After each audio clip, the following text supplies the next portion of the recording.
Well, a very good morning, ladies and gentlemen. Welcome to another Flight Deck Sim live stream. Today it's the 12th of June 2025 at the usual time of 10:33 in the morning. We're back in Microsoft Flight Sim 2024 for the first ever time we've flown a third-party 737 in this simulator. I was mightily impressed with Microsoft Flight Sim 2024 when we did our ultra-long-haul flight last Friday, and the Flight 1 software team and iFly have announced that they've made the aircraft compatible 737 MAX for Microsoft Flight Sim 2024, albeit in an experimental version with potential bugs and issues. I've already had feedback that you must not select progress page 3 and 4, otherwise it does freeze the sim, which I checked and it does. So we'll have to avoid that today.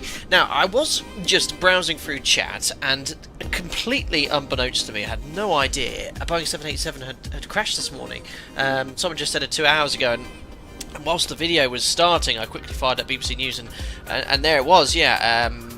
The first, I think the first whole loss of a 787, really sad news. Oh yeah, I've seen a picture and it looks like that's going to be catastrophic, with over 200 people on board as well. So it was an Air India flight 787 inbound to London Gatwick as well. So obviously, you know, thoughts and prayers to everyone on board that aircraft. The timing of that isn't great with the start of the stream as well, so unbelievable. We'll learn more about that, no doubt, in due course. Take a look at the Blanclerio YouTube channel. He's very quick to bring up information, and the Av Herald as well.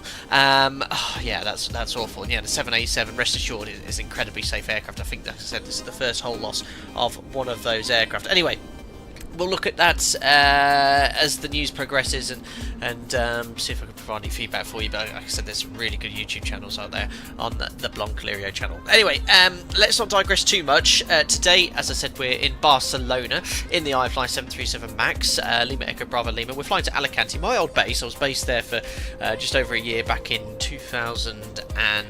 Oh god, it's such a long time ago now. So I'm very familiar with the airport. I've probably flown into this airport 400 times before, so it's a really good way of testing the aircraft, see how it handles, because I have sort of noticed how handling is better in Microsoft Flight Sim 2024 in comparison to 2020. Now, I did do a little short test sector. There were certainly some improvements, but there are some elements of Microsoft Flight Simulator handling which I think need to be improved. But overall, this sim is getting really solid now, and I'm getting excellent performance. Of a little bit of a FPS drop here in Barcelona, but en route, really nice indeed with regards to the performance. Anyway, who have we got here in chat today? We've got Hasso Basso Morning, Flight Sim, love the morning streams. Thank you very much. I know this is very well suited for a lot of people, so thank you for joining me today. Don't forget, I'm doing 2 streams today. 4 o'clock later, I'm in the 727 V-Pilot simulations. I can't remember what the name of the is. They sent me some lovely scenery over for Colombia, so we're in the 727 later. Who else we got here? We got Goodyear, Crazy Sarcasm, Dave Washier, Lee Russell, Daniel Keane, Danusha Tassar. I hope you're doing well. David Peter, Bonetti, Vaughan Williams, John Boy, Adam. Hope you're all doing well, guys. Simbear, thanks for your feedback earlier regarding this sim. Hopefully no issues in sim updates too, as I did a little bit of a fly around after that just to make sure, but it all seems to be working my side here. Yeah, anyway, yeah, if anyone does ask about the crash, if I think people will join the streamers as they come, and we have sort of briefly discussed it. Like I said, news is very scarce indeed. I think, like I said, it was only within an hour or two that this happened, so we'll I don't want too much speculation or guessing what happened. There's no information at all available at the moment as well. Anyway, I've sort of started the stream a bit differently. I'm in the walkaround mode, which works really nice with the Xbox controller. So this is the beautiful MK Studios Barcelona scenery. Oh, there's a whirling there. We are live on VATSIM, but of course no ATC VATSIM events. But you can see, look, when I spin around in Microsoft Flight Sim 24, I get these sort of GPU spikes, but overall it's pretty solid here. Anyway, we'll do a bit of a walk around because obviously I'm familiar with the aircraft. So when we do the walk around, come down the air stairs, we've got the tap probe here. What on earth is that little thing there? I'm not sure. We've got the Captain's Beta Pre-Bang attack sensor as well. I can press X actually and dip my head down. Check the early condition of the gear, all the linkages, check for any leaks. The hydraulics would ideally are on here. You've got the snubbers up here, make sure they're in good condition. GPU is connected. That's a GPU to power a small ship. Absolute beast. Anyway, there we are. One thing I've noticed with the just turn the music down here. One thing I've noticed with the iFly 737 MAX, you see these rivets very clearly. I would have flown Alpaca Airways today, and our call sign is Alpaca, but unfortunately delivery doesn't seem to be compatible yet with the 2024 version. Anyway, check the condition of the gear this side. Put your head down there. We check we've got about 4 fingers length of oleo there on the struts. Check the condition of the door, the windows. Sort of, we look through the cargo door, the static vents. The condition of the doors. Usually there's damage around the doors. This is usually around damage. Where you find damage is usually around the doors. Obviously, bags get loaded in and out constantly. Then sort of take a step back, have a look at the condition of the windows, and then you can step forward here. The runway doors here, check all the probes are in good condition, the leading edge device inward of the engine. Here's LEAP 1B, check the condition of the cowling, spin the fan blade, all the probes are in good condition, the T9 probe as well. Working our way back here, look in the condition. Did they have the IDG sort of model? No. In reality, there's an IDG oil cooler, quite a large one that goes around the cowling. We check the condition of that. But yeah, just general condition of the engines, gear. Michelin Air X's, very well modelled. Check the oleos for any leaks, tyre condition. Head into the wheel well, very loud usually. There's a little bit of modelled here. You've got the hydraulic reservoirs and the torque tube for the trailing edge flaps. Very nice. Look at that. Okay, leading edge devices. Hope you guys don't mind me doing a walk around. It's good practice. We're really looking for dinks and dents. Leading edge is the place where you'd usually find it. Stop at the end of the wing, and this is a good place to take a general condition around the aircraft. Check the static wings as well, and then down the trailing edge. The flaps are obviously extended. They check for any bird debris, etc., etc. Rear condition of the tyres. Working our way down here. Open the rear hold. Our aircraft have a door here, but we'll go into much more detail. We'll check the condition of that door. The rear door, outflow valve, should be in the open position. I don't know if that was modelled, but that would be a concern on the ground if it was closed. It means probably the engineers have been messing around. Working our way here, we've got the horizontal stabiliser, vertical stabiliser, check the condition of the elevator and rudders. Beautiful APU here. Gotta flex your muscles in there too, absolutely. Forgot to take an Instagram selfie in the engine cowling. That's true, crazy sarcasm. Don't need to do that. Good. Excellent. Checking the condition of here as well. I've got the elevator field pitot probe back there, quite high up. Working our way here, check under the belly, the tail skid indicator as well. I might go back in the wheel well, but you get the gist. We're not going to find any damage because it's a desktop simulator. I've very rarely found any issues on the walk around. I have sometimes found bird debris, blood splats, and then we'll have to do a bird strike inspection, but never any dinks or dents.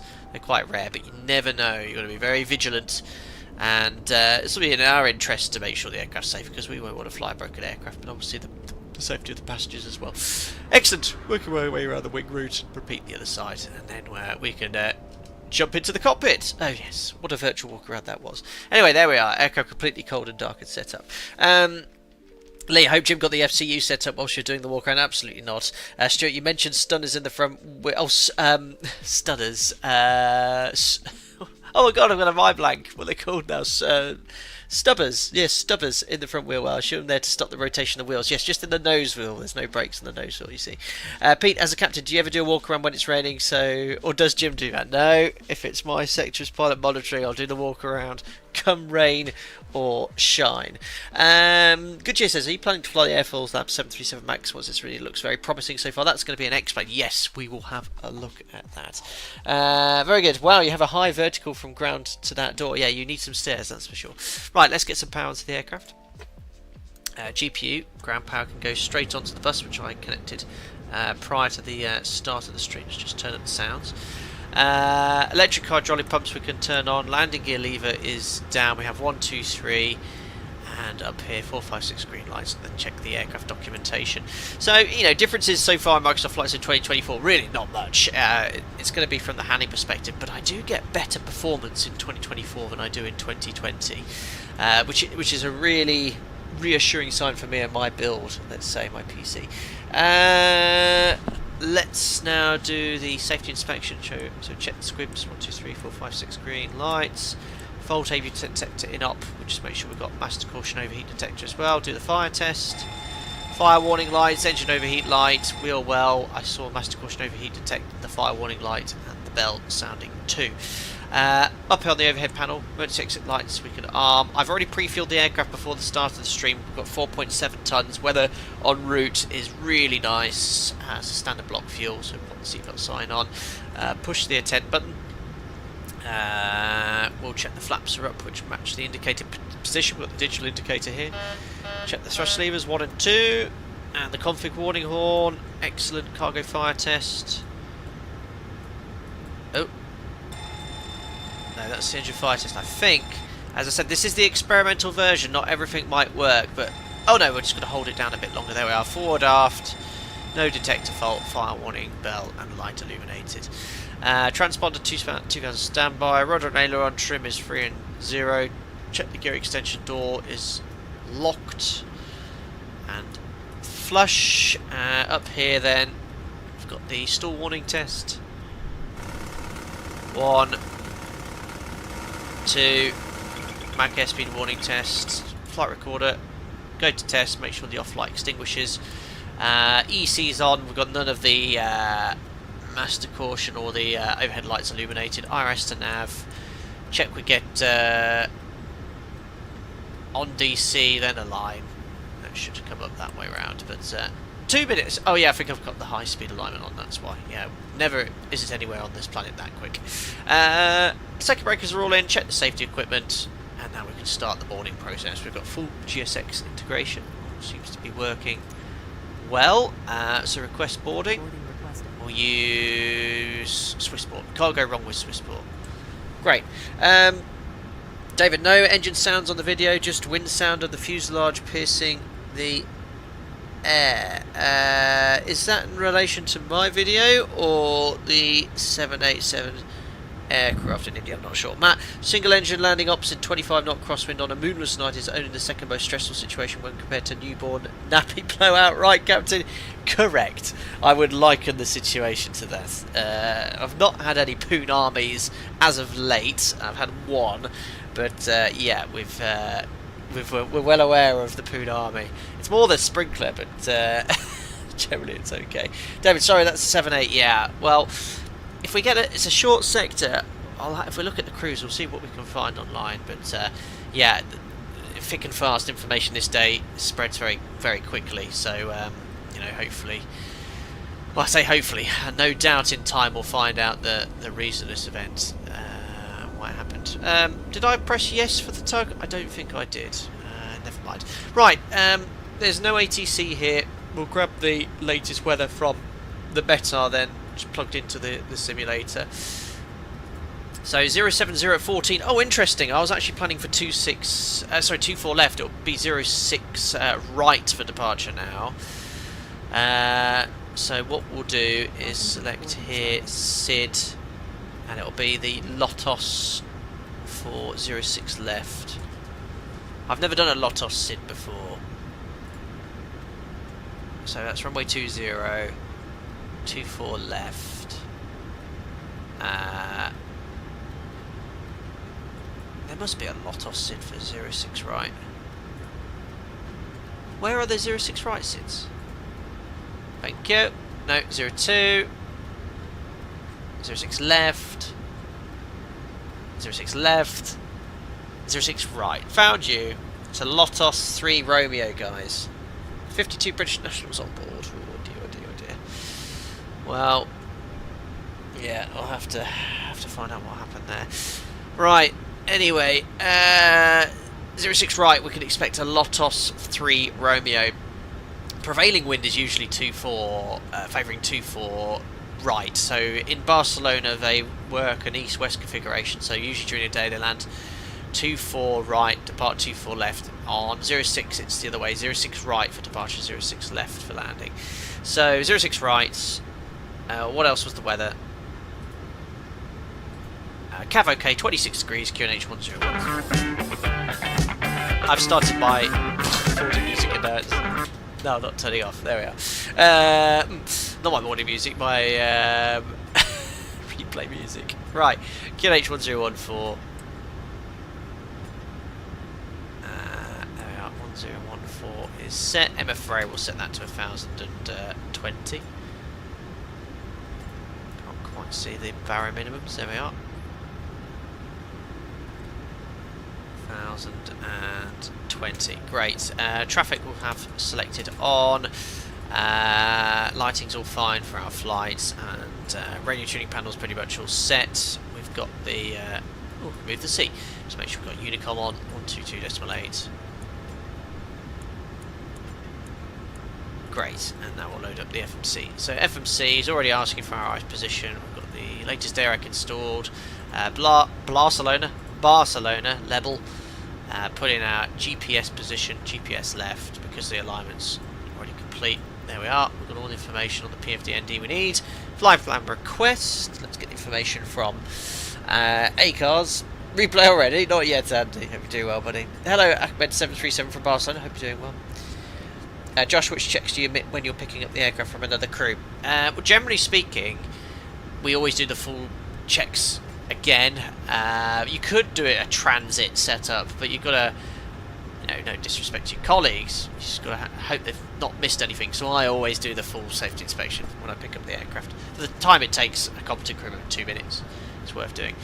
There we are. So we'll activate the route, execute flight number, or call sign I should say, Alpaca 7324. We're now departing off 06 right.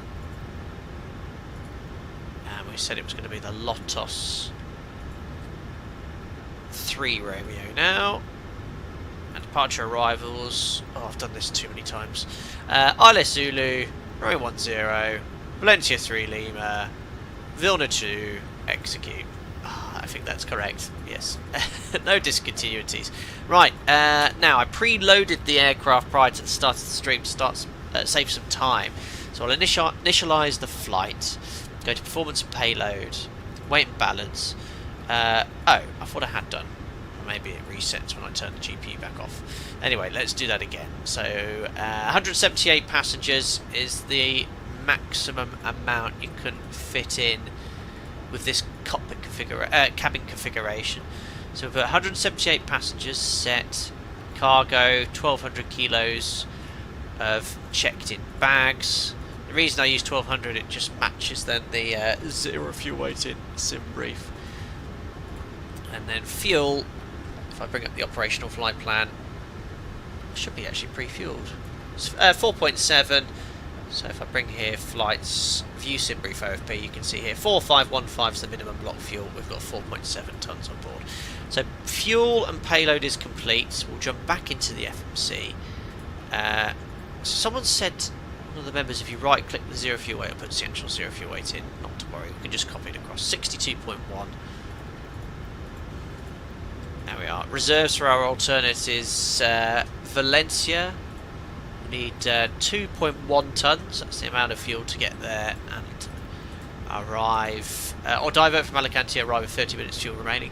Average wind is 226 at 20. We'll just punch that in here. It's very close to the top of climb wind, so that will do.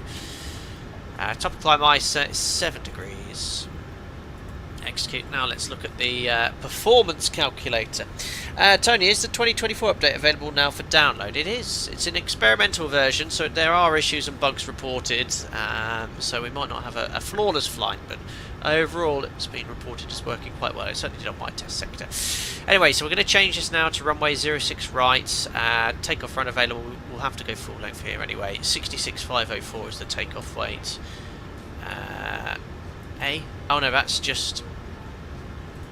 That's because it doesn't have the fuel on. Let me just make sure we've got the correct amount of fuel actually loaded in.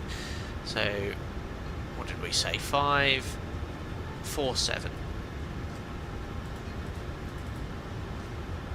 Set fuel. There we are. So the takeoff weight here says 66,722. We've got 66,504 because that's taking into account the taxi fuel.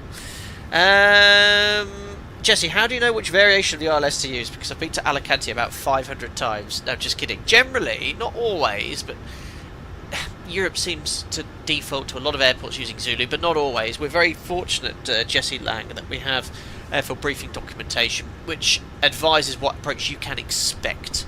But obviously you get the ATIS and find out that way.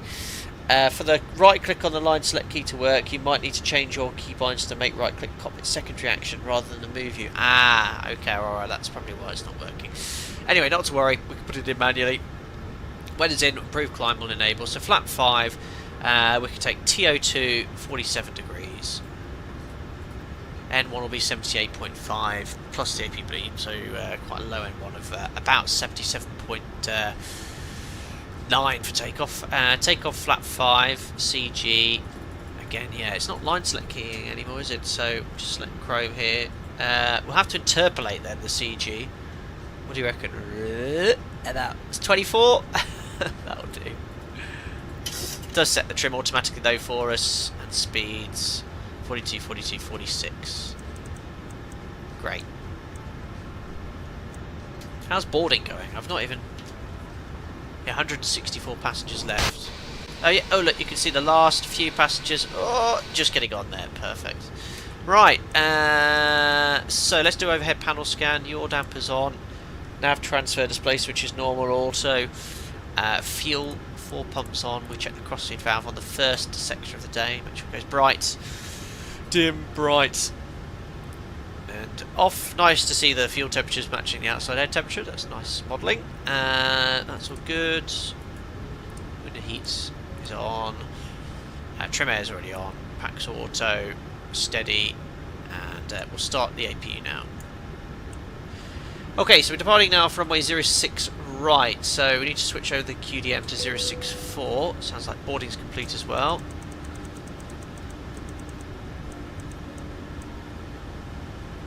Good. The SID stop altitude, which we'll brief in a second, it's 6,000 feet, so imagine we've got a clearance. We'll just switch this over to 064 as well.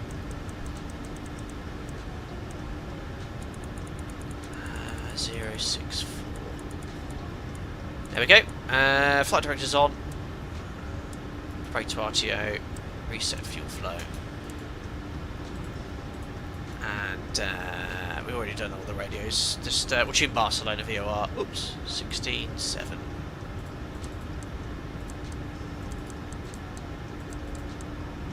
Great. 16.7.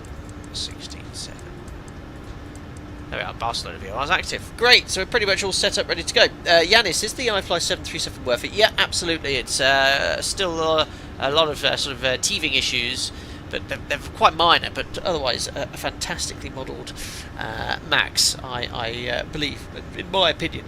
Alice Air Pilot, yes, I'm aware of the crash. We did talk about it the first. Awful news, and no doubt in not a huge amount of time we'll have some root cause of what happened there.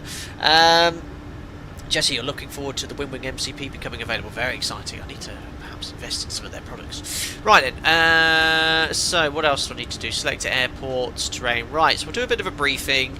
So once the routing's complete, we'll discuss the threat. So coming out of Barcelona, very busy, dual runway ops. It's only DP2 here now, it used to be 1, with strict noise requirements. So you fly the SID very accurately, basically. Ensure LNAV is selected prior to departure. We then do a route check. You step through the routing. We then check the ground distance here. 273 is close to what the FMC says. We've got 303. The reason is, well, you tell me, guys, why is that 273 and this is 303? Anyone have any idea? As long as you can find the reason, you can justify it, that's fine. We then execute the route, do an instrument cross-check, check the QNH is set, and the altimeter cross-checks, MFRA as well. Takeoff briefing, emergency briefings, and then the SID there as well. We'll have a look. We'll have a look at the taxi routing first. So we are on stand 232, pushback face east. We'll go Lima, Echo, Juliet, Kilo, and then there's only full length available for runway 06 right via all the hold points. And it's now a Lotos 3 right as well. Did you manage to load the FLP into the FMC? Yes, I did. That's not the reason why we have more track miles in the FMC. Excellent, Ashley Lawson, you've got it, because this is planned off 2-4 extra track miles departing off 06. Excellent, Ashley Lawson. And you've got to be careful with that, because sometimes if you take minimum block fuel and you get a change of SID, it could be significantly longer. You might need extra fuel. So if at the planning stage you realise that the runway in use is different to what's planned, and you can see its track miles, you ask for extra fuel. So we should be fine today. The main thing is arrival fuel 2.5 is in excess of reserves, which is 2.1. Anyway, let's have a look at this SID. 410 feet. It requires us, after departure, to make a right turn 500 feet or above onto a track of 114 to Bravo Lima 720 after Bravo Lima 700. 4,000 feet or above, 205 knots maximum, so we should be able to clean up at this gross weight today, otherwise we'd have to maybe leave some flaps out to maintain that speed. Right turn to Tassos, and then another right turn to Bravo Lima 721. That's for the Lotos 3 Romeo, 160 above which checks, and then Lotos 160 above as well. So it's all coded correctly, looking good. Right, let's get the APU on the bus and order some pushback as well. Not only did a full walk around, I was able to get everything ready within 30 minutes.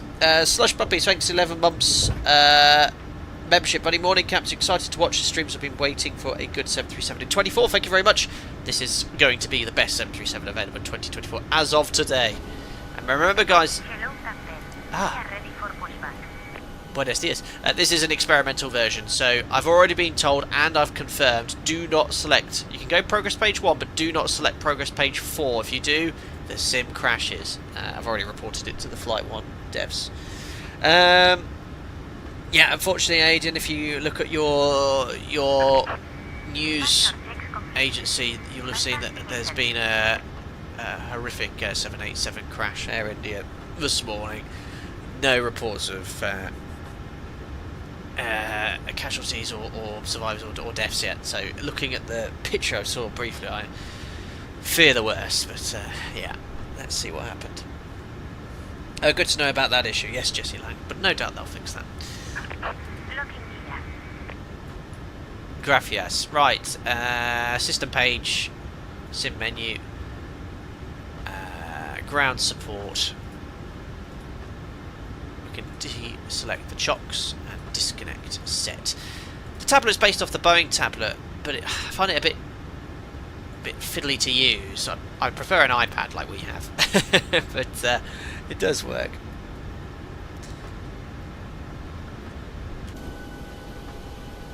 Bit of a tilt, isn't it?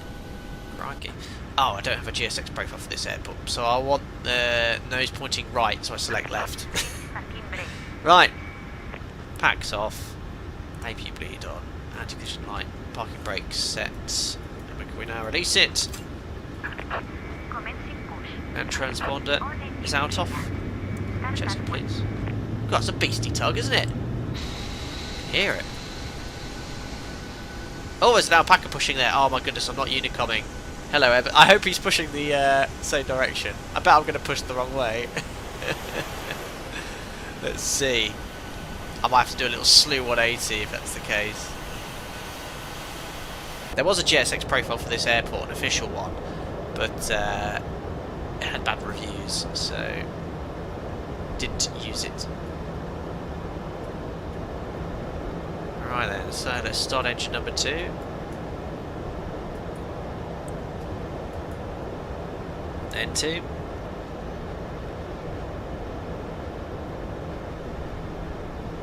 We're pushing the right way. Ah! Hopefully he'll do a long push onto the stand there and do another turn. That's the rubbish default. I'm actually pushing. Am I pushing where I wanted to? Can't remember. No, I'm pushing the wrong direction. So sorry, Alpaca Airbus. Completely my fault. Stupid GSX controls, I don't understand. Right, motoring complete. Not concentrating. Right, we have a standoff. No, I think we're alright. I think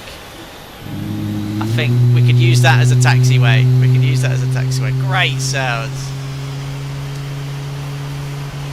Forest sounds. Oh yeah, that's the parking brake. No, that's the engine start lever. Where is the old parking brake? There it is. Unlooking here. Company CEO does what he wants. So it should be okay to taxi there. It's all good. It's all good. Great sounds. Starter cut out. Monitor number 2. 2. 5732 stable. Starting one. Great, I can't believe it's 260 people watching. Where are you all? Why aren't you at work? Why aren't you at school? What have I done here? Yeah, it helps if I press that to start. There we go.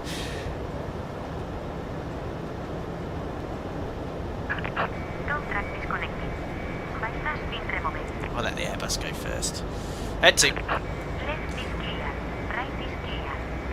HM, I am at work. So it's 10 PM where you are. Oh, amazing. And you're off work. Lee. Oh, I'm out. It's amazing. There's quite a lot of people at work. Should you be doing more important things? Bypass pin will hopefully see. The motoring's taking longer, I've noticed, with this update. Checked.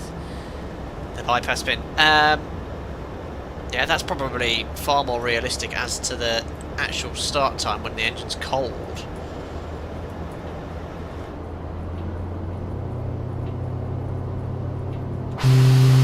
Gotta go outside for that. The default livery's quite nice, isn't it? I was going to use another real airline, but I thought, nah, let's go with Alpaca and choose the default iFly livery. David said, don't tell. A lot of you are at work. Shh. Well, thanks for popping in, guys. My last day off today.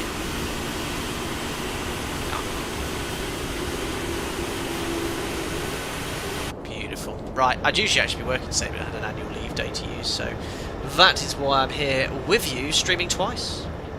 Perfect, let's do it before taxi flow. Generators on, APU off, start switches continuous, propheat on, anti-ice not required, air conditioning, packs auto, isolation valve auto, AP bleed off, flaps to 5, and let's do the flight control check. Forwards, back, left, right, and the rudders full right and full left. I forgot to mention I am now using the differential braking. I do actually. I'm sort of getting used to the feel of it on the rudder pedal, so I've left them on. What else do we need to do? Recall, blank the lower DU, and then we'd read the before taxi checklist. Right, I best turn up V-Pilot. We're on Unicom, and looks like the Airbus is waiting for us. And Barcelona traffic, Alpaca 7324 taxiing to runway 06 right for departure to the west. Alright. Parking brake released. And notice how, look, it just rolls on its own. The Elite 1B, loads of thrust at idle, it just moves. Really nice to see, but we still need to do that config check. A nice slow spool up, allowing you to do the check there. Very nice. So far, so good with the iFly 737 Max in Microsoft Flight Sim 2024, guys. Oh, I've not preset Jim's views. A lot of noise going around there in the background. So it's a bit. I've had to go the long way round. We'll take the next right. Wouldn't usually taxi through here, but we'll go on to Mike, and then we'll take the next right again to taxi down Echo. That's the routing I'm used to when I'm here. We park while I pray to the other side of the airport, so the taxi out to runway 06 and 24. It's a really long taxi.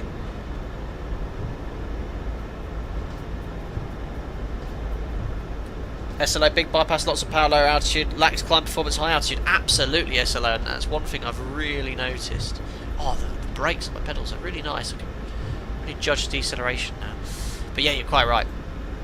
Packs a punch at the climb, but at high altitude, the last sort of climb to the cruise is quite slow.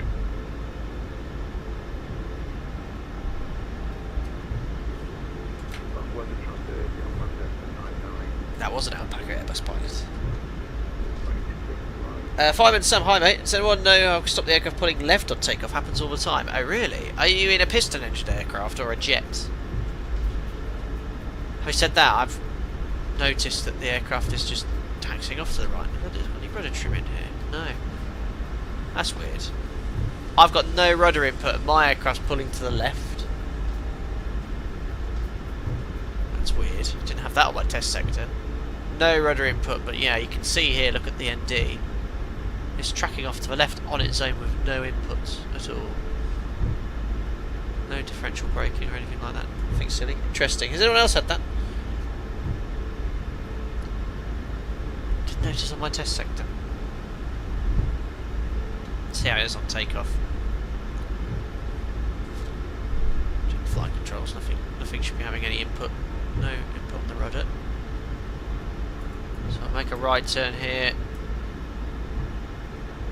There's Mike. Could it be that you need to add a bit of dead zone to your pedals?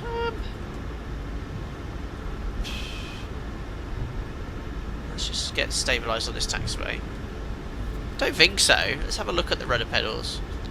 So that's neutral. And that's left. But there's no input coming in. Yeah, it's doing it here as well. Alright, let's keep an eye on it. Weather cocking? Potentially. What's the wind coming in from? 0.06. Yeah, actually, let's see what happens when we go on the parallel taxiway. It could be weather veiling. So every time I change screen, I get this resource usage exceed GPU memory capacity, lower graphics settings. And I've noticed this in Microsoft Flight Sim 2024, where there's usually a spike in the GPU when you're sort of panning around. Airbus. We have Mr. Moutard, we have talked about that. Awful news, sir. Awful news. Simba, would you prefer the Leaps or the previous one, taking the engine characteristics alone? The Leaps are great. Single engine taxi and taxi around's easier.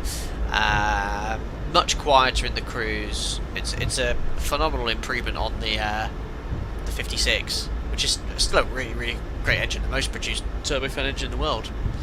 But the LEAL 1B is great as well. No, it's nothing to do with the wind. It's pulling to the left no matter what the direction. Yanis, when you say the same thing with the A380, are you having the same issue pulling to the left?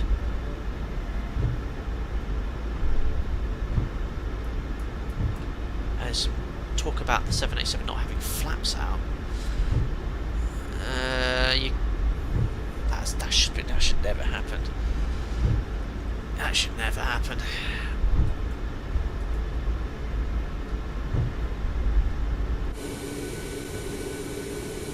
Do you know why the LEAP lacks the power higher up? Yeah, massive bypass. All the power from the LEAP 1B comes from the bypass. It's about 9.1 to 1.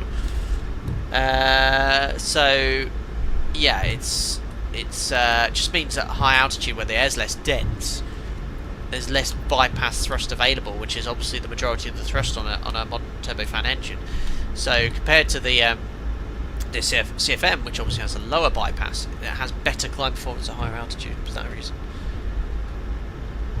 Simba, yeah, Mike will definitely know.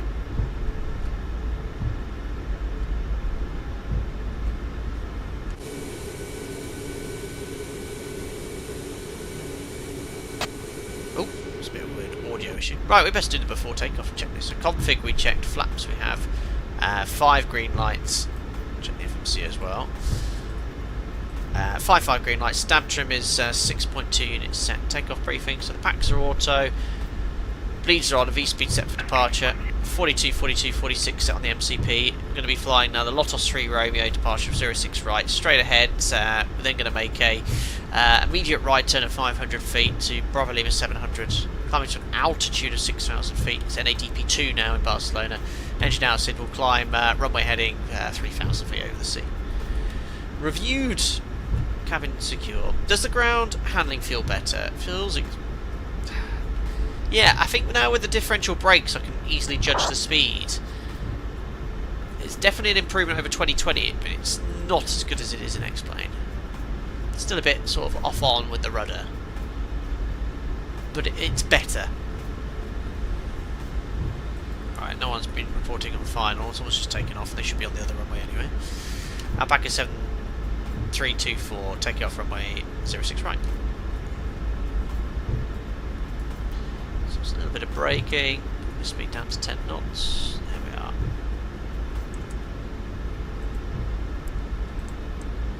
And transponder to Tara. And that's on. And weather radar, so MCP is set. Just turn Jim's train on. Transponder TARA, strobe lights are on, landing lights on, we've been given out takeoff clearance. Latest wind here is 07015 knots. Traffic recheck takeoff, runway 06 right. Rejected takeoff, great. Hopefully he'll clear the runway.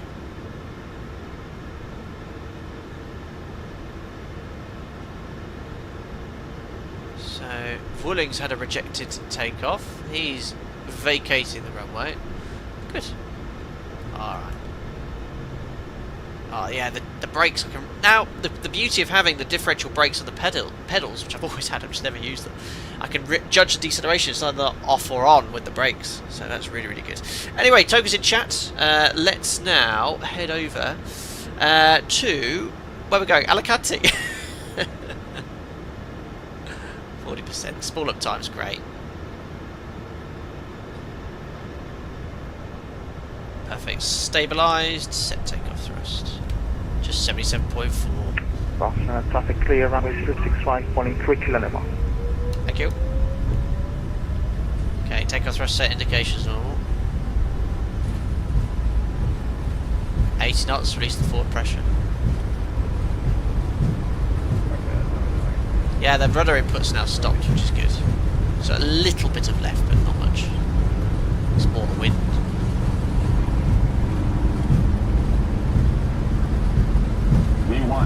Let's have a look at this rotation then. So there's the back pressure to get the rotation started. Any dead band needed? Yeah, there you go. I've got to increase back pressure. Very nice. Positive climb. Gear up. So we're already seeing the advantages of Microsoft flights in 2024. In 2020 you get a little bit of a dead band, but it feels more natural, the handling. LNAV.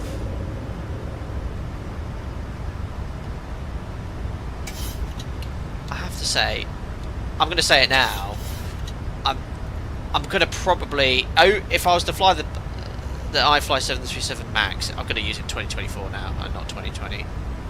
Because the performance I get is so much better in this sim now. Bug up. So flight director commands look sensitive and sensible. Above V2 plus 15, select flat 1. That deceleration is quite quick. Usually it doesn't command quite a level segment to accelerate. Flaps already going up. Oh, look at the performance I'm getting. 55 FPS. It'll be about 28-30 in 2020. Alright, on to the flight directors. Let's have a look at the trim sensitivity. Trim in real life is a bit more sensitive. I'm able to make quite large trim inputs there. But it is trimming. PMDG had that issue, but they sort of fixed that. But it's a little bit, needs a little bit more sensitivity. So command A, always check command as engaged on your FMA, and we'll select vertical speed 2,000 feet per minute as we're approaching our clear altitude, and we've got a maximum speed. Oh, I should be doing 205 knots. Whoops, it's just bug 210. So I should have 208. I should have held flap 1 really to maintain the speed of 205 knots. Oh, thanks Spanish ATC, free speed. So you see I've selected VNAV. It shouldn't command the speed below the up speed. It should command the up speed because it can't reach 205. So that's a little bug they need to fix. Anyway, vertical speed 1,000 feet per minute. And free speed, thanks. 250 knots. Passing 5,400 for 6,000 feet after takeoff checklist. Are you using frame gen? No, it's just stock Microsoft flights from 2024. So gear stays up on the max, auto brake off, start switches off, air conditioning and pressurization, diffs 2.0 is all perfect. This is exactly as it would be in real life. Set, release the crew, and approaching 6,000 feet, give them free speed. So we go to the legs page. There's no speed restriction in there. Great. After takeoff checklist complete. Lateral navigation accurate. Automation. Notice this in 2020 as well. Out hold too early. It only goes from out quiet to out hold when it's level at the altitude, not before. But otherwise not bad. Bravo Lima 720 at above 100, so let's keep climbing. There's no ATC, so we'll climb up to our planned cruise level, which is 270. Set VNAV, set standard, passing 59270. After takeoff checklist complete. Alrighty, I'll just turn the sim down ever so slightly. But that was a pretty decent departure. Aircraft's handling nicely, the automation's appropriate. The pitch was appropriate with a bit of a dead band. Nice. Josh, how come you went to VS mode? So we want to try and reduce our rate of climb approaching a cleared altitude or flight level. That just decreases the risk of any potential TCAS caution or even worse, resolution advisory.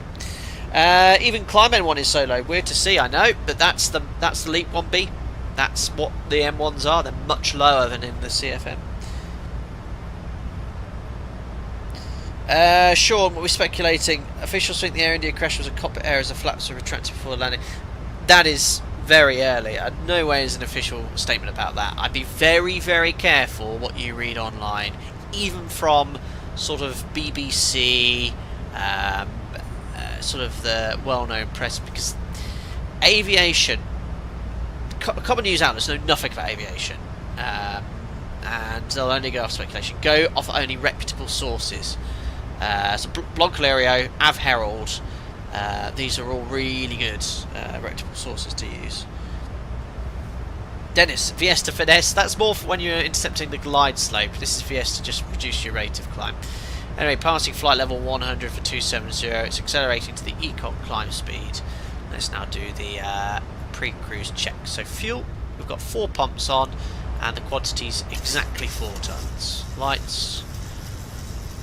Logo APU's off, pressurization 3.5 psi, and that's all set. Belts to auto, recoil. Monitoring 1215, we'd log on to CPDLC. Check's complete. Guys, we're going to do another stream in Microsoft Flight Sim 2024 today, but I've been impressed enough. The 777 stream we did last Friday for 12 hours. Sim's performance was amazing. I'm getting great performance here. They fixed a texture issue on launch. Why didn't they have this on launch? I don't know, but this is the way 2024 should have been, as it is now. Very nice indeed.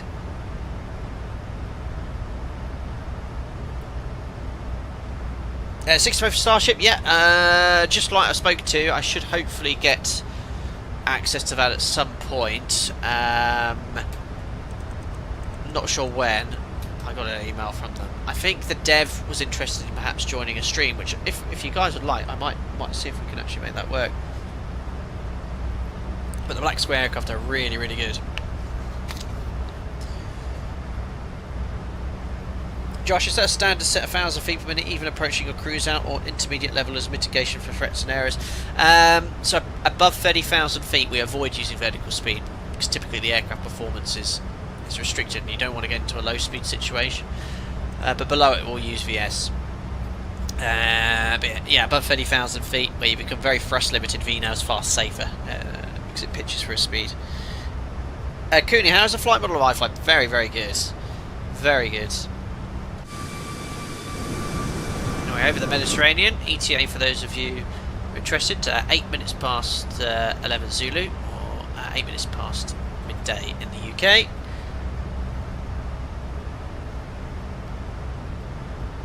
Ellis, is the PMDG available in Microsoft Flight Sim 2024? Not as of yet.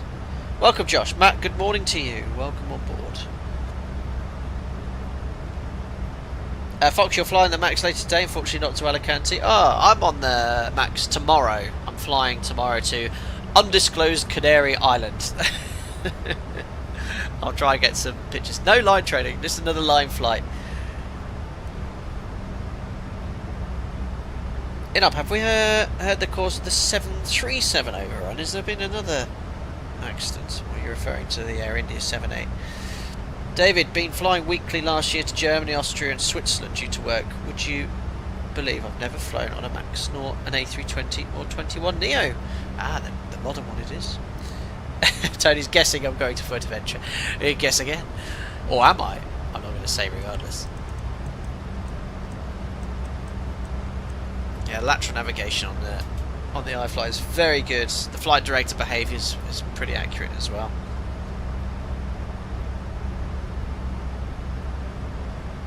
Giussini, quick question. If you have an engine failure after takeoff and level off at 3,000 feet, do you need to reset your flight out and land out? You don't need to. However, there's a benefit of resetting your flight out in that you'll avoid a nuisance master caution off scheduled descent. But if you do reset your flight out, you do need to reset the land out because it resets the abort return feature. Whereas you don't, you can go back and not have to reset your land out. But most crew on checks, I do it myself, I'll reset the flight altitude and the land out for your alternate or your planned diversion airport. Probably Fuerteventura, unbelievable. No, I'm not going to Fuerteventura. In up January 737 gear up overrun. That was a weird. Oh, is this the one in Jeju? Oh no, but that was on landing. Are you talking about an RTO? I think you mean the Jeju one. No, I don't know. Clearly, the crew had lost the thrust on both engines, and there's been new evidence on that in that video. And I feel we just don't know what happened exactly. No doubt they did everything they could. But yeah, it's been a bad year for aviation accidents. Looking at the news as well. Anyway, that is, oof, yeah, wow.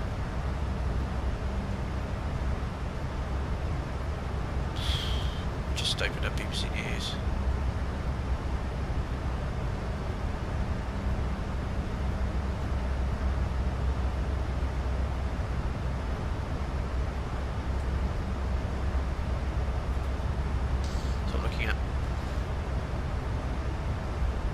Yeah, 53 Britain's on board as well. Oh dear, dear, dear, there's no one coming out of that one, guys. There is no one coming out of that one.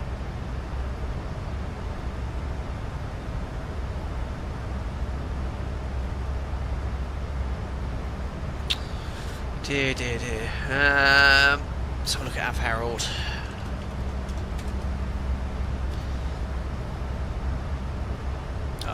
The website's gone really slow. That's because probably everyone's peeking onto it. Yeah, I've held us down. I can believe it. Yeah, awful news. 787, rest assured, is an incredibly safe airline. I mean, the first whole loss. Lots of talk about flaps being up. Again, just leave it for now. I think SLO, we just can only guess what was going on, and we'd only be guessing at this stage. Let's see what Av Howard says. More reputable sources. News will be going quick, but I think it's speculation. You can only see what you see, and if it looked like the flaps were up, we don't know what's going on board that aircraft yet. Awful news.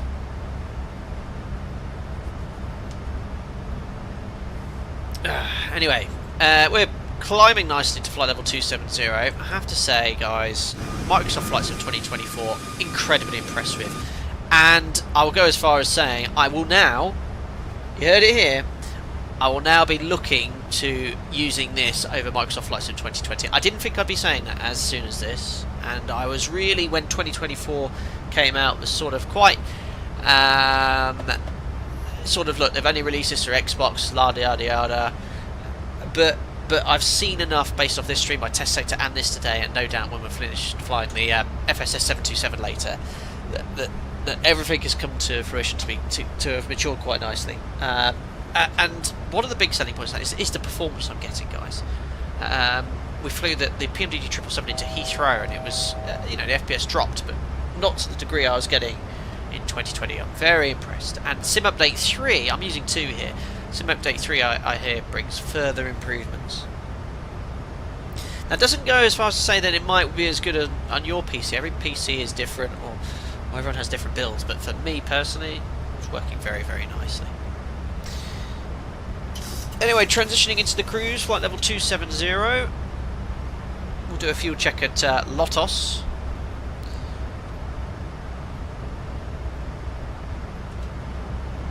Don't use progress page 4 though, it does crash the aircraft right now. Progress page 1 fine, but none of the others. I'm actually scared to try other pages now. M1 limit, yeah, select max continuous. VNAV, there we are. So we select max continuous thrust to ensure we have as much thrust available. in a low speed situation, but we're nowhere near our optimum. 270 is sort of the cruise for the short settings today. Yeah, in Op 7, can you just... I can see a lot of things have been said there above. These are all conspiracies. I saw some of your comments there. I politely ask that if you wish to talk about such things, you do it elsewhere, not on the chat. Thank you very much for your understanding on that one. SLA, progress page 4 crashes the aircraft. Did Boeing put that in the FCOM? The same. CK SimGoby says, yeah, the feature to download things to your local disk in Sim Update 3 is a nice feature. Yeah, that's going to be really useful for people. Now, I have quite a high-speed internet connection. You know, I'm directly connected to the hub. I'm getting 900 meg per second. Is there any advantage for me, performance-wise, to download stuff to my PC or actually allow it to load in via the internet? It might be beneficial for me to use this as designed internet to load things up. Barcelona traffic is Malamark 96 for Roll Amarok online as well. The Boeing 737-800 to Barcelona 2 on the... Jesse said, I built my PC last summer, been really happy with the performance of 2024 since Sim Update 2 and with Sim Update 3 I only expect it to get better. That's great. Mark, what speed is your internet? At 900, I think. Look what I'm getting right now, bear in mind.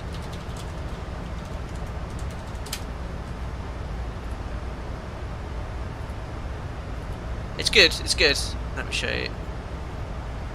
Right now I'm getting 880 megabytes per second and upload 86. Could you please do an inbound because I don't have much fuel for it. So I've got a good internet. And it's saying here my internet connection is very fast. 880 megabytes per second download, 86 upload, which is more than enough for streaming. I'm using about 10% of that, and the upload's capped at 120, I think. So, sorry, at 12, because YouTube won't allow it any more than that.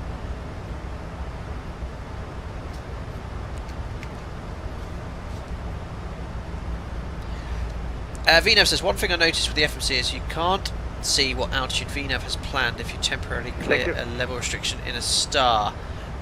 Is that with the iFly? I think there's a bug when you're planning shortcuts. It doesn't show you your predicted altitude, or have they fixed that? So if I just go delete here Vilna, Valencia, is it not giving predicted altitudes? Yeah, they've not fixed that then. In the real aircraft it gives you predicted altitudes. That's a significant thing they need to fix here. So that's my point, Matt. So your internet is 12 times faster than mine, and mine copes fine, so I doubt downloading anything locally would make a difference. Yeah.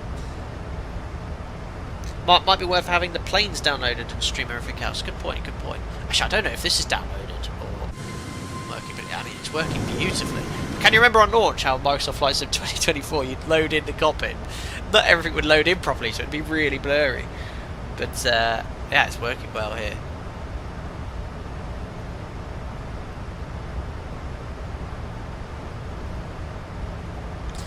So I'll be very sore next stream, because after this I'm going to go for a quick bike ride around home, planning to about 10 miles, which for me is a lot.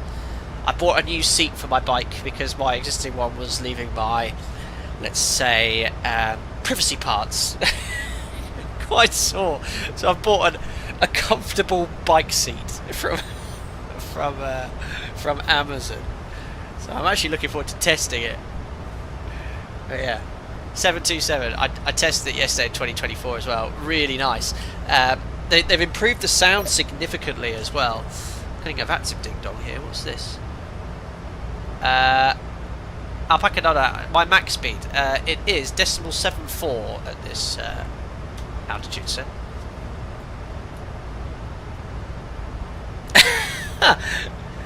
60, at least you got the next generation going for any permanent damage. I know. I've got one sprung out.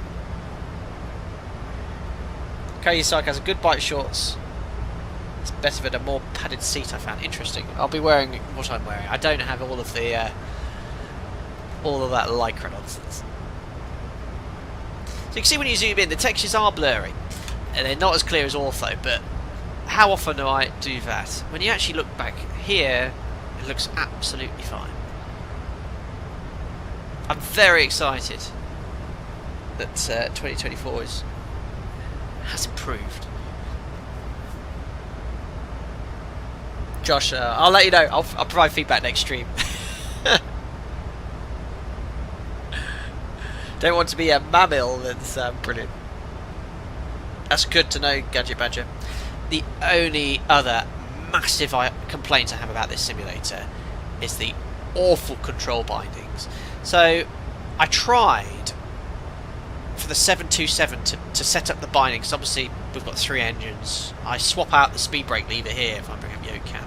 Swap out the speed brake lever here for another thrust lever icon, and there's obviously a few other bindings. Change them, great.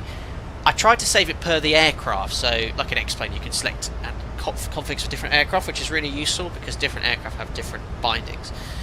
And it works flawlessly. In this sim I just could not get it to work at all. It was really just frustrating. So unfortunately I just have to, every time I stream a different aircraft, reassign my bindings. That's another good news, Mark. I've heard the bindings will be much easier, better than Sim Update 3. Great, because the bindings in Microsoft Flight Simulator have always been, well, excuse my French, they're crap. Yeah, no, 7, absolutely. It bogs my mind that something so simple is so complex. V1 Simulations was talking about it last night. Was he also along the same words? Or does he love the bindings? Maybe he loves it, I don't know. But yeah, I'm not a fan.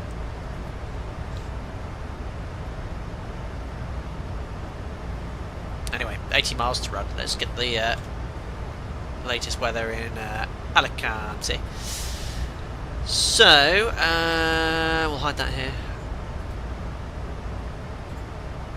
So Alicante, we're definitely on runway 10. So 0908 Cavalcade, 28 degrees, 1014. Typical Alicante summer's day. Very hot, very nice. And the Benidorm bus will be, everyone on the Benidorm bus will be very happy with the forecast. So we're going to do the classic Vilna onto the ILS here. Now, we could do a localizer only approach, see how it works. We still have the ARC and be a good test of the VNAV systems. So localizer Zulu, it's pretty much the same ARC, but then we have multiple step down points, and then we can use VNAV and not arm approach, and everyone in chat's going to go, oh, you forgot to arm approach flight sim. But yeah, should we do the localizer only to test out VNAV? Yes, chat said. It's departure arrivals. Now, usually you'd use an existing, or you could sometimes select the ILS and use it as an overlay, but here you've got to select the localizer only approach. The reason is the points are all different. So localizer Zulu, Vilna to execute. So let's step through the FMC first. So VNAV, forecast. We'll fetch the winds from ACARS. Oh, Aaron, I don't envy you on those flights. No, it's me you don't need to envy, it's the cabin crew. Load. Execute. The altimeter, put it in QNH 1014. I'm just being very cautious here because I know there have been reported bugs, crashes with the FMC here. Thanks for subscribing, Emil Delouf, welcome aboard. Fixings in for runway 10. /10/4, 3 times height. We're at 27,000 feet, so around 81 miles from top of descent. Start our descent. So the start is going to be the Valencia 3 Lima. Starting from Valencia, flight level 100 above, checks in the FMC, track 195, 59 miles to Vilna. 194 Vilna. 220 knots or below is the initial approach fix maximum speed. There you go, max 220 knots when leaving the initial approach fix. So we've already seen that they haven't fixed the ability to see estimated altitudes planning for shortcuts, but I think they do now have DME arcs. Am I right in thinking that on launch the iFly didn't have DME arcs? It certainly has there, and it seems to be looking very nice. It's a 20 DME arc all the way until the 297 radial, because based off the 297 radial we can't go below 6,000 feet. After we pass the 297 radial we can step down to 5,000. 500 feet, make sure you have the right chart you blocker. I was wondering why the altitude was different.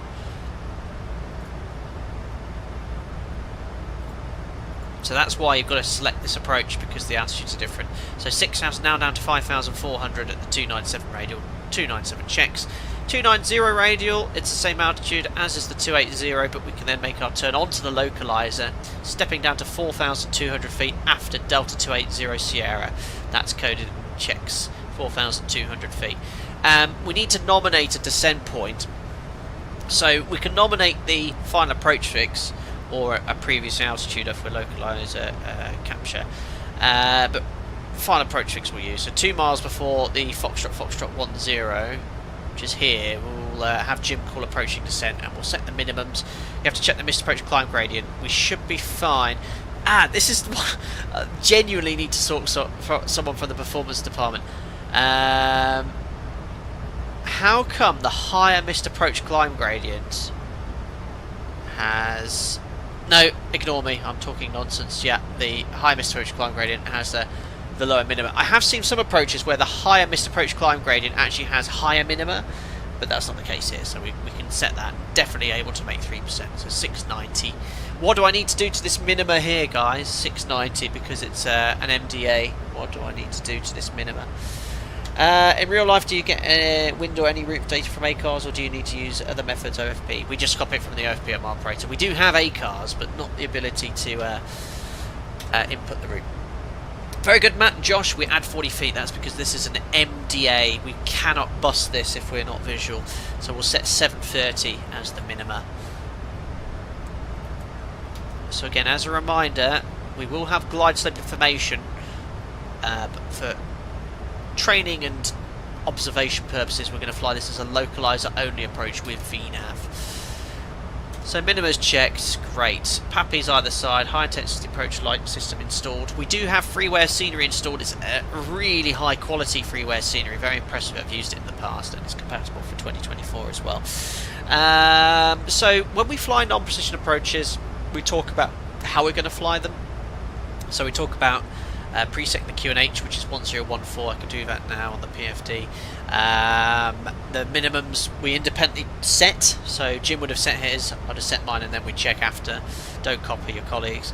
We talk about configuring, so we're going to fly initially clean around the arc at 220, around here flat 1, then flat 5, and then we'll go get down flat 15 and 4 miles. Actions and visual, we'll have to disconnect the automation. You'll notice here there's no runway point coded. We have this ML10. ML10, looking at the chart, is a missed approach point. That means you must recycle the flight directors when you disconnect. If you don't, the flight directors will go out acquire, out hold, and the commander level off at the missed approach point, which you don't want it to do, and it won't provide guidance to touchdown on this here.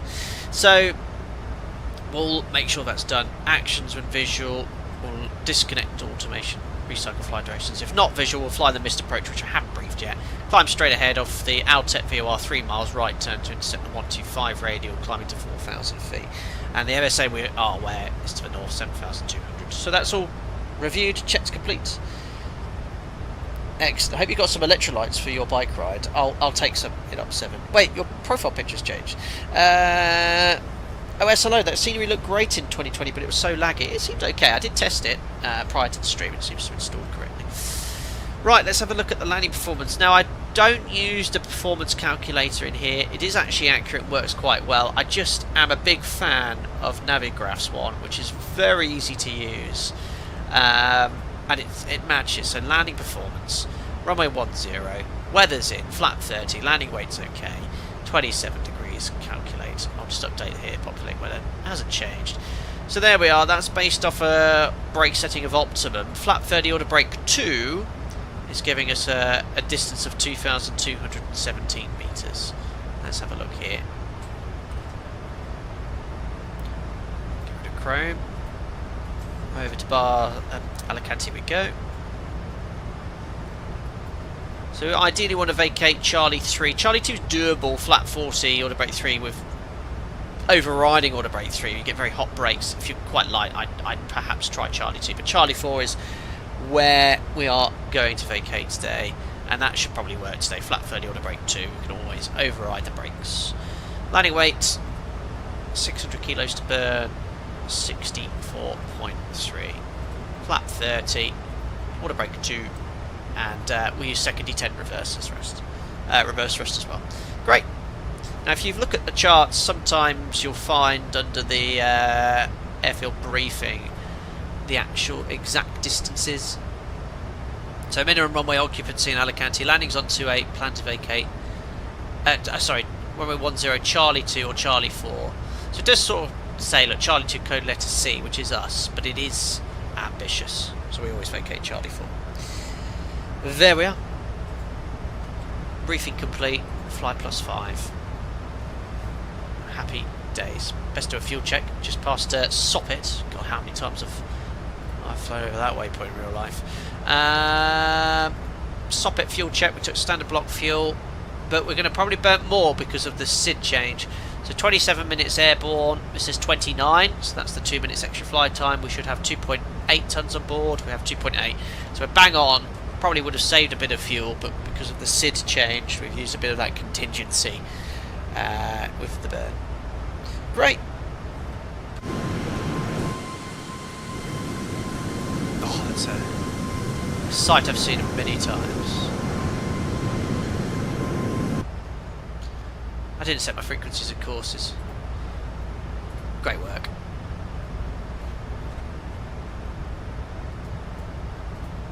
So 1103 for the ILS. Even though it's a localizer only approach, we still have to tune the ILS frequency. And the VOR for L 13.8.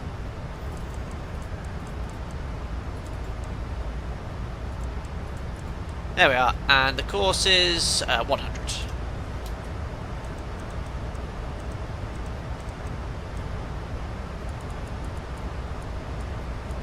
Great. And we're approaching top of descent. Mark says, how do you set the approach in a 737? Is it in the FMC? You can put a reminder and put +5, but we just bug the speed, simply. Estimate, how long have you been based in Alicante? Well, I was based there over 13 years ago for a year and a half.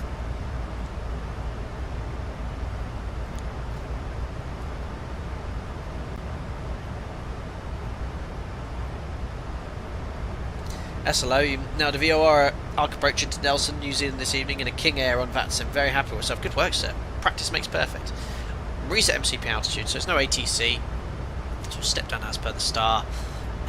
First restriction, we've got 100, and then it's actually on this leg, it's 80, look. So we'll set 80.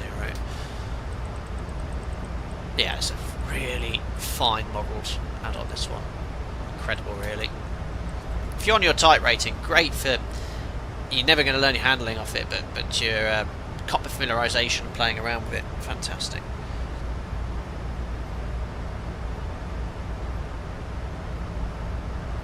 LSMT, Alicante is your local airport, always nice flying from there, excellent. Yanis, why not making a visual approach? Well, I want to sort of test the aircraft and see how it performs in VNAV path, but well, would you like to do a go around off this? Visual approach we can then make in Alicante. You want to build something off the existing approach, but ideally coming in from the north. It's not really a place you could do it. You can't really route any closer than 10-mile finals. You generally don't fly them.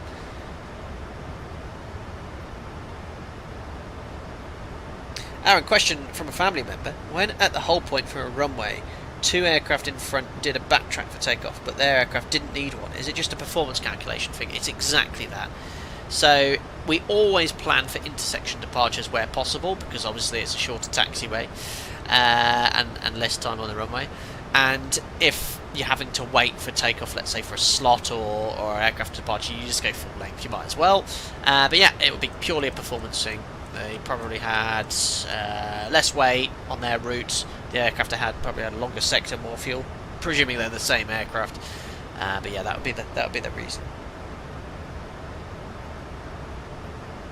Yeah, and absolutely. Airline. So if you go on your, I'll show you my APT.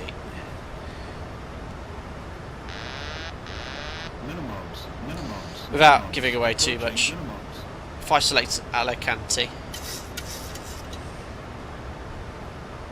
Oh, good. Show my face or something doing this. Oh dear, with all the reflections. That might have happened once. Simba, thank you very much. You've just gifted a member. Really appreciate the support as ever. Very kind. And welcome to Nuzub Paul, who've just been gifted a membership. Thank you very much for your gift there. It's very kind. Right, if I show you this, guys, there's nothing that's going to give away information. So this is for you. Here. Oh my god, it's gonna... Oh my god, too much information on the reflection. Let me just... You guys are gonna love this. I think we're good. I think we're good. I'm only reflecting my hand. There you go. See on the intersection option, 1-4 left in Madrid, you've got intersection list. And, there we are. You can see there you've got the choice of full length or kilo 3. There you go.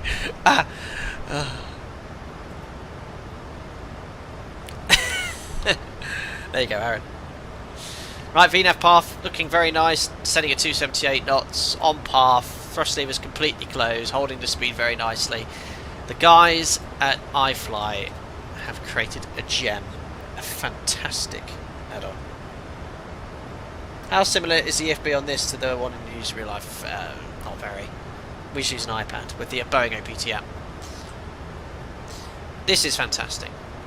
And rest assured, guys, this is not me going, wow, I need to uninstall X-Plane now. X-Plane is still my sort of default.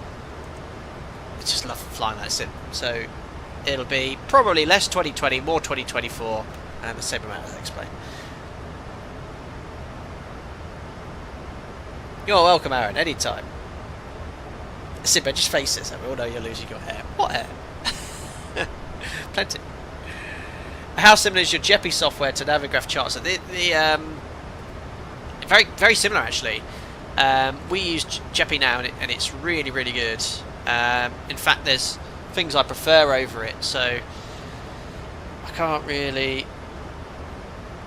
I think I showed you guys before. No, I won't show. I've shown you members later, but you can basically copy information from your OPT into the JEPI, so it will show you exactly where the order brake will stop you. Things like that. It's really cool. Shad, I believe so. Have the issues from 2024 mostly been resolved? I believe so. I'm very impressed with the performance. So much so, it won't be. I think when PMDG bring their 737 to 2024, I'll say it now, probably uninstall 2020.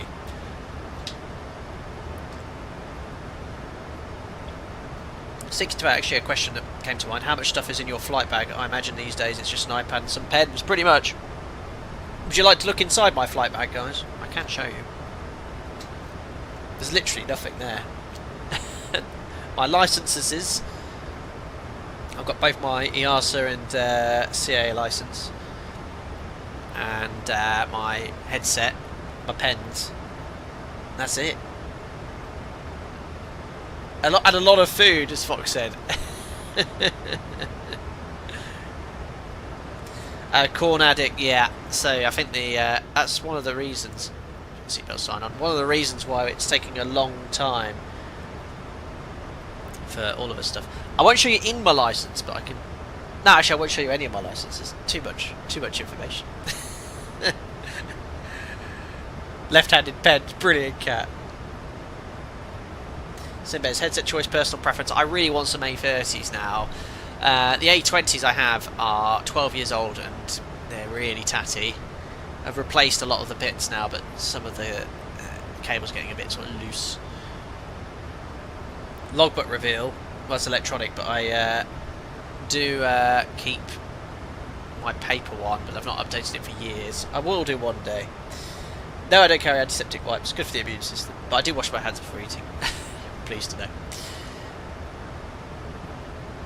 Fantastic performance here in the sim. Really, really nice.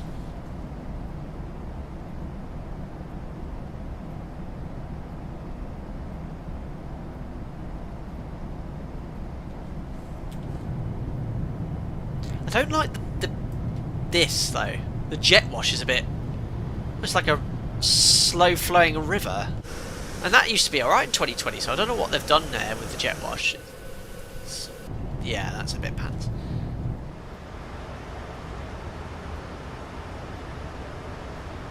Are there spare headsets on board in case yours totally died? There are actually. We have some Telex headsets, which are absolutely awful.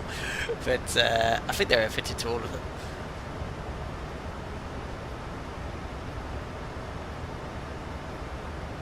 Folks, I've seen people in the company with the new one, and the sticky pages are such a problem. What are you referring to? The headset? I've had mixed results with the Bose in-ear ones. Don't think I'd enjoy that. You can remove the jet washing config file. Hopefully they'll fix it.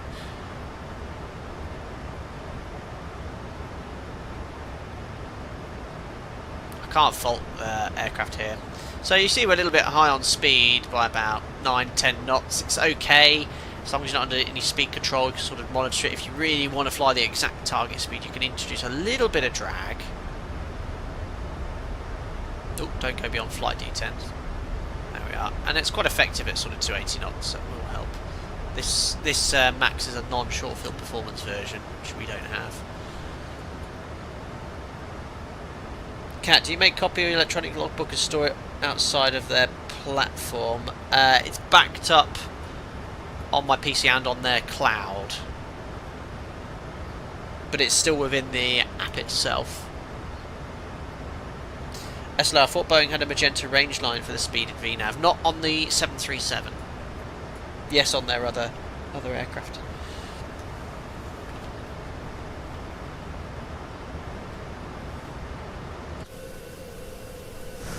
Fantastic. So one thing, sometimes in Alicante they give you a 10-mile final if you're number one. There's traffic climbing out with the looks of it, or an 18-mile final if it's quiet, or if it's really busy you stay on the arc, which is what we want to do today, because I want to just monitor the performance of the aircraft. And what we can do is switch the VOR active, because this arc is based off the VOR and it's a 20 DME arc, so we can actually test and back that up here, see if it flies it accurately.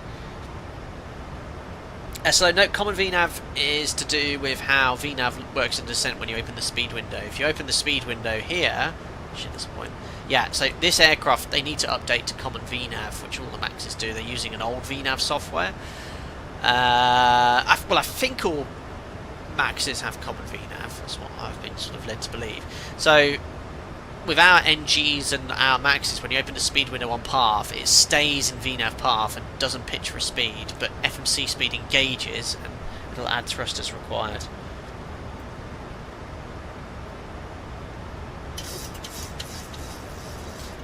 Cooney said, what is the small lamp under the course on the MCP, MA or NA? Oh, it's Master. It's the Master Flight Director, so it shows you which flight director is providing the commands. So I can't just pull up to the drive. So I'm going to look at my CCTV.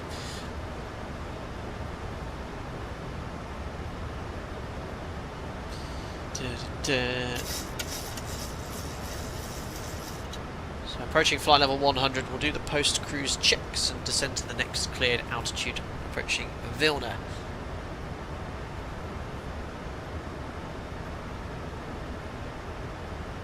No one there.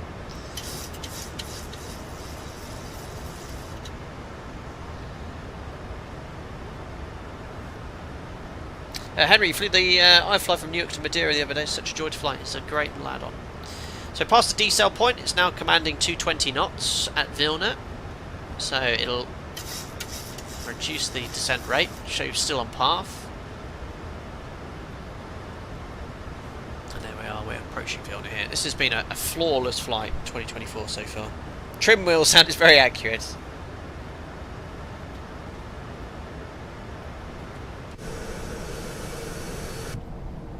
I need to find a decent replay tool for 2024 as well. The default one I've not really used much. Has that been fixed?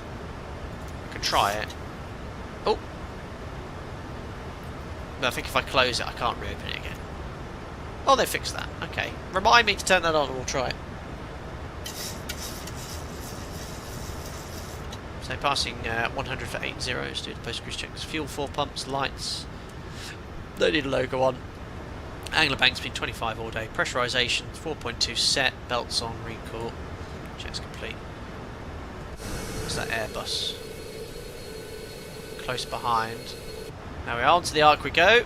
So now we can descend to an altitude of 6,000 feet. QNH 1014. So 6,000 feet. Set quite an aggressive turn. What's the arc? Set QNH 1014. Passing 9,500 for 6,000 feet. And the standby altimeter is set. Is that the flash set? Oh no. Yeah, well spotted. Yeah, I need to deselect that option.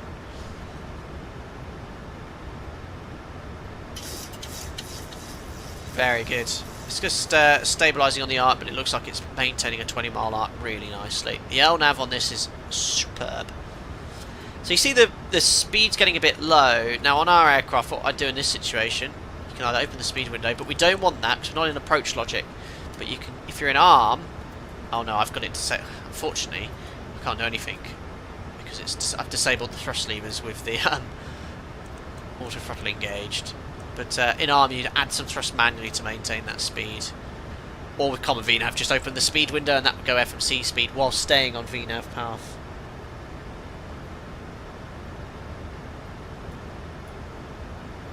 I've never seen them on any 737, the flash option. So it's got FMC speed because it's gone low on speed, that's normal. And you can see, look, there's got a gentle turn, about 2 degrees, 3 degree bank just to maintain that DME arc of 20 miles. Once we're satisfied with that, we can go over to the ILS. Or the localizer only approach we're flying today. Should we do a go around there, guys? What's the time? What's before? Yeah! If we do a missed approach, guys, and what we'll do, we'll reposition for the VOR approach, actually. What's the surface wind? Is it... Nah, it's a bit too much for tailwind. We'll reposition for the ILS. Yeah, we'll do a standard missed approach for the localizer only, and then I'll reposition downwind for runway 10. But you're going to climb quite high, CMSA.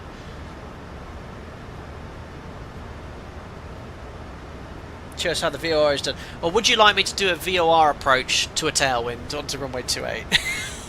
We could test it all anyway, but I don't want to be putting too many holes and things in this FMC because it's a bit buggy in 2024. So we can now step down to 5,400 feet. That's the next charted altitude. Set. Got a bit of a tailwind on final as well. It's very common in Alicante. Oh, this size. Honestly, there's too many times.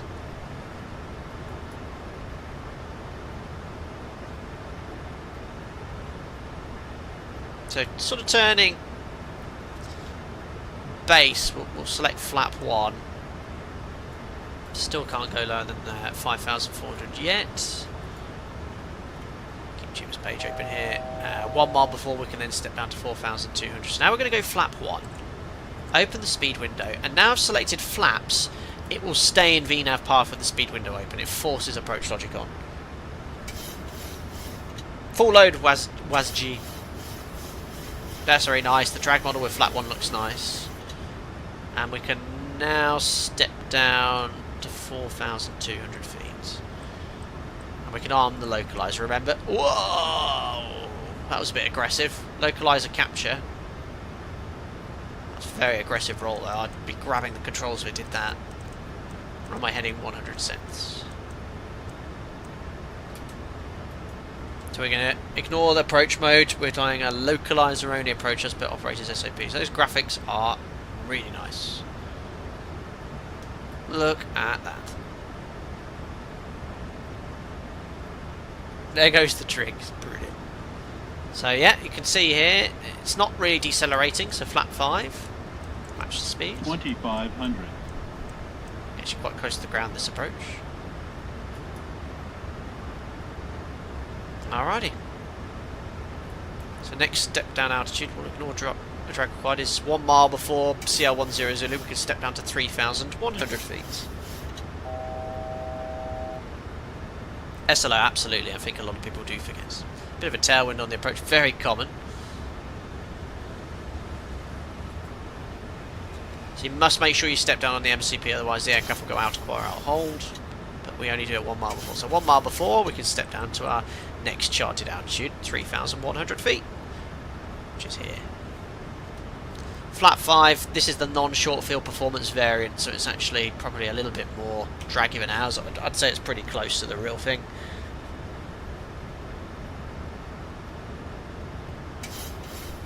This has been a superb flight from the add-on. Really, really good. Worked really nicely.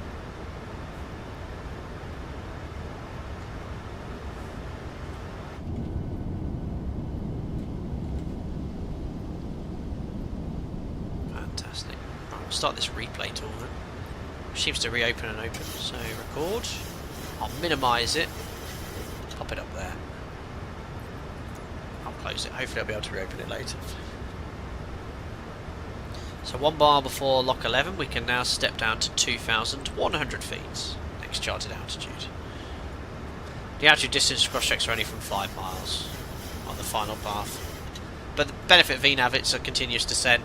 Nice CDA, you don't have to step down aggressively, level off. Nice. Anyone underneath us here wouldn't hear us.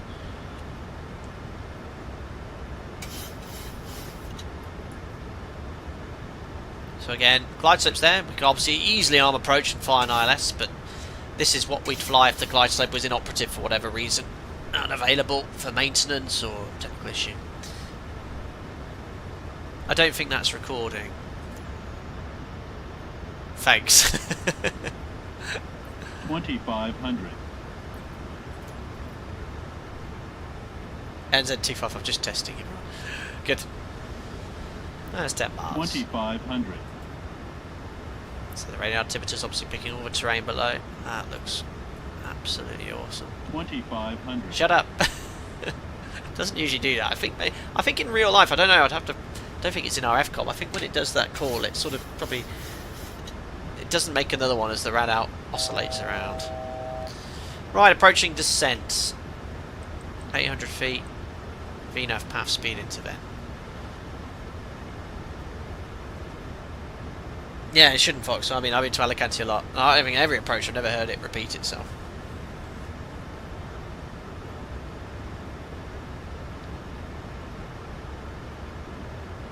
So I think we've done a go around here, but it didn't work very well. We tested it once, but let's see how the logic is today. So approaching the final approach 6.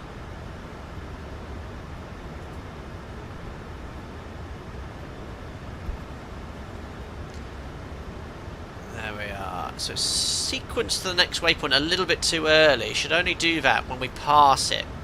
So now, FAF 2,100 feet, no flags. Altitude checks, no flags. DME 5 miles, we want to be at 1,790 feet.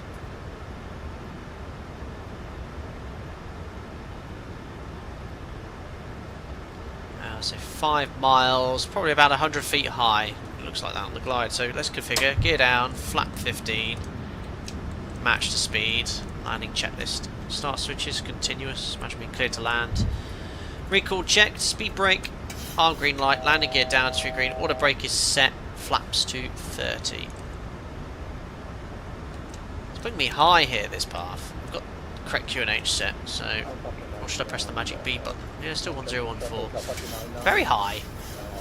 High check at 3 miles. We should be at 1150. Missed approach altitude is set. So let me do that. Oh, at 4,000 feet. 4,000 feet set. Wow. Well, that's interesting. The path's put me quite high. 3 whites.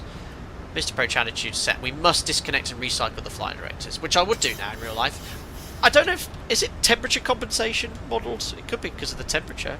Auto throttle disconnected. Autopilot. Oh, why is that button not working? It's what I mean, the bindings. Reset for everything. Checked. Keep sending now. Recycle flight directors. Alright, watch that rate of descent. No more than 1,000. That was a bit of a dirty dive. So about 52% of that gross weight. Checked. Minimum. Continue. Well, 400. probably rate of descent was a bit excessive at minimums, but never mind. 500 continue, thanks Jim. 300. So we'll go around at 50 feet. It's like a rejected landing. Probably end of route in the FMC or something like that. 200. Keep descending. Yeah, it handles really nicely. Right, let's get ready for the missed approach. 100. 50. Okay, go around. Flat 15. No auto throttle, so I have to do it manually. Set ground thrust. Positive car. Gear up. So we don't have the LNAV arm feature, not a problem. So flight director's on. LNAV. And let's retract the flaps to 5. I should have gone 15. That was a bit late for me. Ground flat 15, set ground thrust. Positive right, gear up. 400 feet LNAV, and now we're waiting for the 15 bug. Okay, so far so good. So it should be commanding 175. When I go flat 5, it should command 185. Oh, they fixed it!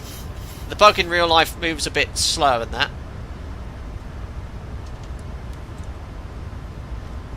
Flat 5. Yeah, don't forget to go flat 15. So now it should command, when I go flat 1, 205 knots. 206. It's a knot out. We'll let them off. Very nice. They've fixed that. So notice my go-around thrust, how I haven't set the green bug. The green bug is full go-around thrust, which is most unnecessary. Above the one bug select flaps up. Very good. They're just a knot out. There's bug speeds, but otherwise very, very nice. This is a fantastic add-on, guys. This is brilliant.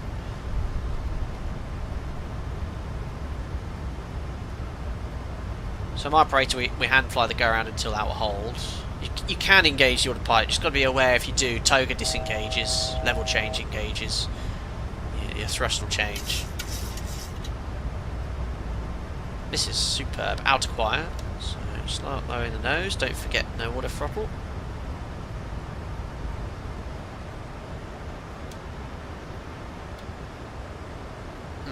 The flight director command is not quite giving me the correct level off attitude. Come on, out hold. Should only do it when the level, to be fair. There we are, out hold a bit early. Left turn. And don't forget when you engage the autopilot. Auto throttle as well.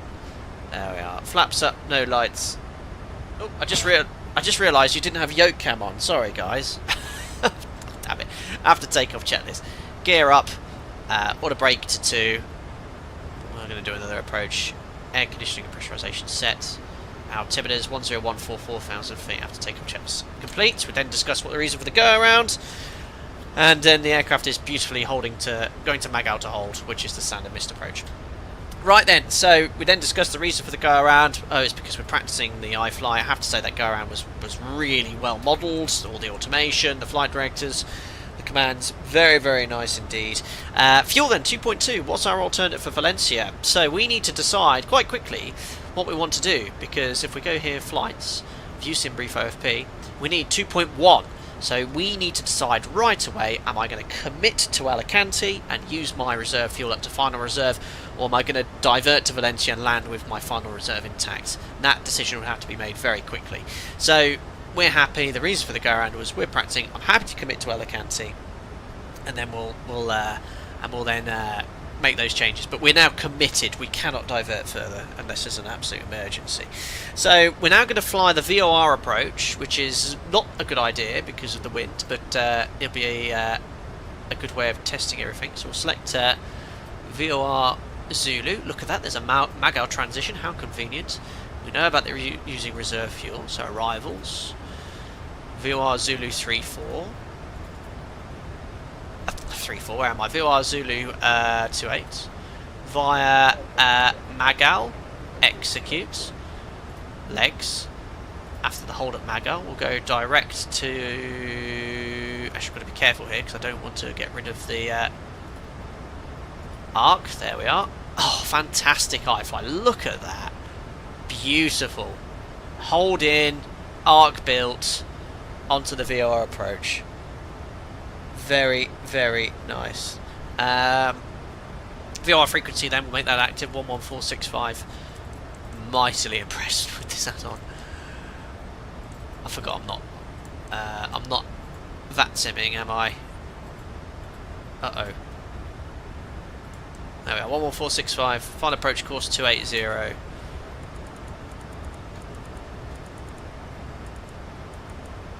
Just leave the aircraft as it is to enter the hold.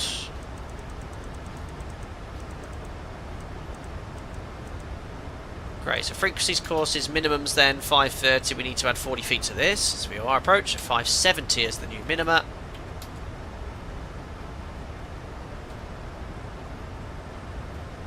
And because my approach briefing was so fast, actually let's let it enter the hold and monitor what it does and go from there. Communication with your crew, yeah, oh, so everyone's being very critical here. Right, frequencies, courses, minimums. Let me set up for the next approach. Entering the hold at mag out looks like a parallel entry. So yeah, you contact the cabin crew. Yeah, what was the reason to go around? I was demonstrating to the 340 viewers how to do a go around in the iFly 737 Max. Did a very good job. Oh, great, thanks. So one time we landed. Yeah, we're this time. At NITS briefing, no, you wouldn't do that. NITS is for a non-normal situation. You just have a brief conversation with the cabin crew as to the reason to go around. And a reassurance PA. Oh, sorry, ladies and gentlemen, I was showing the lovely viewers. The reason for the go around was a demonstration. We'll be on the ground in 10 minutes. Thanks, guys. There you go. Fox wants VR Yankee because it's a massive offset. No, I can't be asked to change it again. But VR Yankee I have done once for fun in Alicante. VR Yankee here is offset by 20 degrees, followed by a right turn. But yeah, we'll another day. I've done that on a demonstration on a stream, I remember. Right, we have to do the double brief again, so explain what we're doing. So we'll descend down to 3,000 feet on the arc, 2,200 platform, 2 miles before the Foxtrot Delta 28 Yankee, call approaching descent. We've already changed that. I've got the wrong approach chart.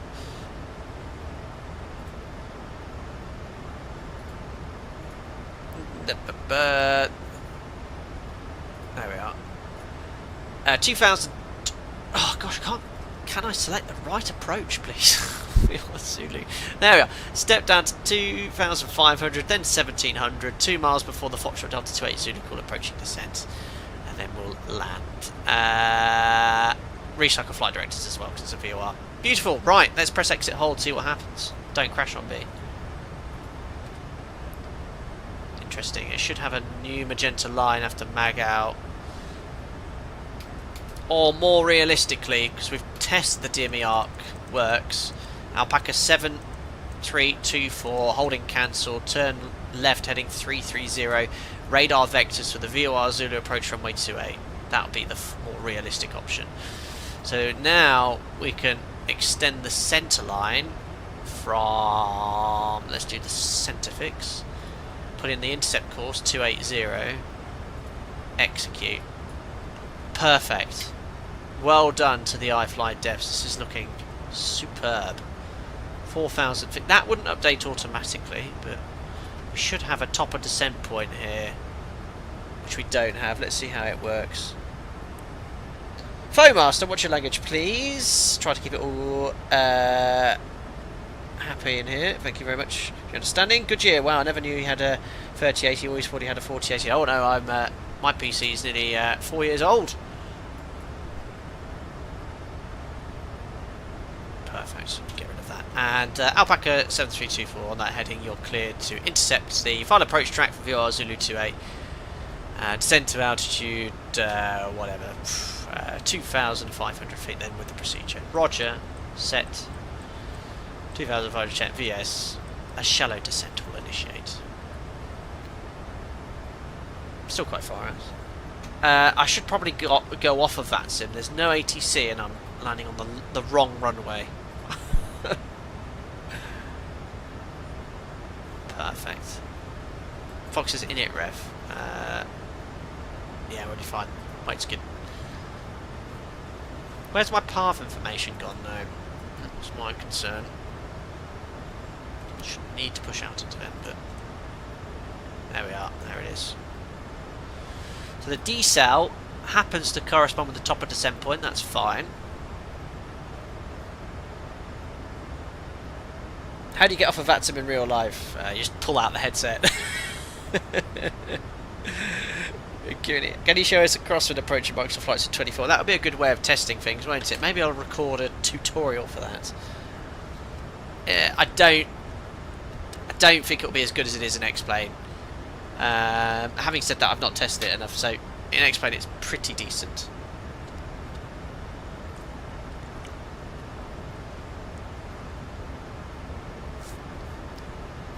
Still quite far away, aren't we? 20 miles. 230 knots. Superb work. This add-on has been pretty much flawless. I'd say it's PMDG level. Really. They've made updates for 2024. They've fixed things. And this is an experimental version. This isn't even meant to be working properly. It's working flawlessly. Just don't use progress page 4.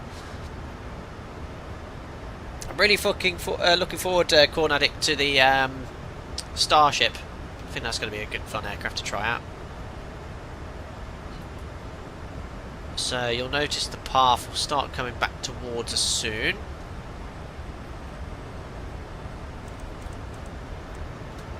Well, the FMC doesn't mind being messed around lots of times.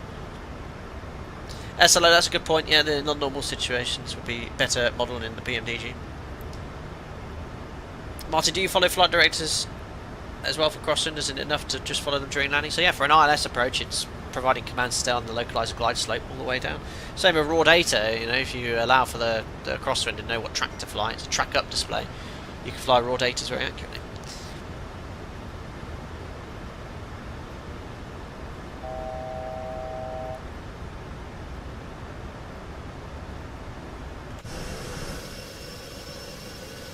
Very, very good, guys. Superb. So I did just log off with VATSIM. I think that I'm not sure who it was that joined with me. Sorry for logging off, but again, I'm using the incorrect runway for Alicante right now. It's just to test things for a VOR approach. So we're coming onto our path. Once we're back on path, I'll re-engage VNAV and approaching 10 miles, flat 1.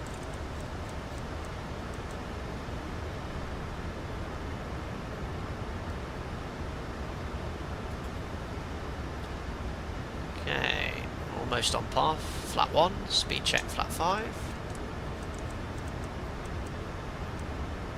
Okay, so we're on path, VNAV speed into vent, it's in approach logic, VNAV path has stayed engaged, down we go.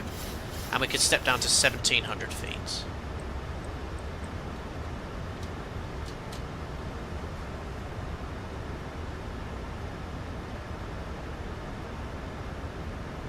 Mine says, can you train Jack to handle your flaps? Show us on Jack Cam. Brilliant. He's not here with me today. Jack's had an operation, ladies and gentlemen. It's all okay. I've been very busy this week. He's had a biopsy on a lump. Lump should be okay. It's just, it's in a really awkward position between his ribs. So he had a general anaesthetic yesterday. So send all your love to Jack. 2,500.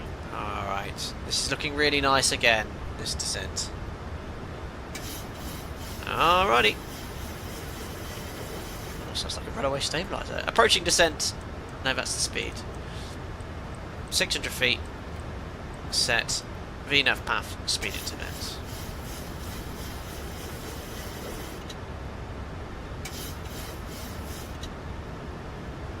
Oh, this is looking really nice. Multiple approaches. Sometimes in add-ons, if you fly multiple approaches and reload FMCs, things start crashing and breaking. But this has been really, really solid.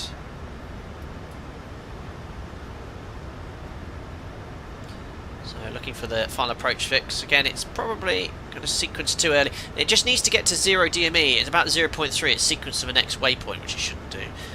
But anyway, passing the final approach fix now. 1700 feet, no flags. 1.9 tons of fuel, not a huge amount, but enough. Oh, I didn't change my fix rings. That is a huge oops. And that has caused people to go around in real life. That's why we do approach checks. There's 4 miles, look, get down, flat 15. Just about spotted it, landing checklist. Star switches, continuous recall checks, speed brake, arm green light, landing gear down to green, auto brake set, flat 30. Missed approach altitude will set now. which is 4,000 feet. Basically go back to Magal like we did off the localizer only approach. It's putting me high. 3 whites, but that's quite realistic I suppose. Flaps 30, green light, lights on, checklist complete. Disconnecting. 1,000. Autopilot. Every aircraft has a different command. Alright, 3 whites and recycle flight directors. Again, watch that rate of descent. Whoa, should be no more than... Oh, speed, I'm not scanning. This is like go around territory. Minimum. 500, continue. That's really Minimum. destabilised. Continue, right. 500. About 1 degree and about 52% in the max we need. 400. Yeah, pitch power's good. I've got a 10 knot tailwind. Not ideal, but this is just for 300. demonstration purposes. Keep descending, keep descending. 200. Speed. 100. See how the landing is. 50. 40. 30. Check. 20. Close. 10. Yeah, much better than 2020. Oh, that was 4 bounced. Speed brake. Hold the attitude. Reverses. Yeah, it's better than 2020. I mean, I could play the simulator, but that was my flying ability. Reverses. 180. Well, auto brake 3 seems a bit excessive. 60 knots. And cancelling reverse.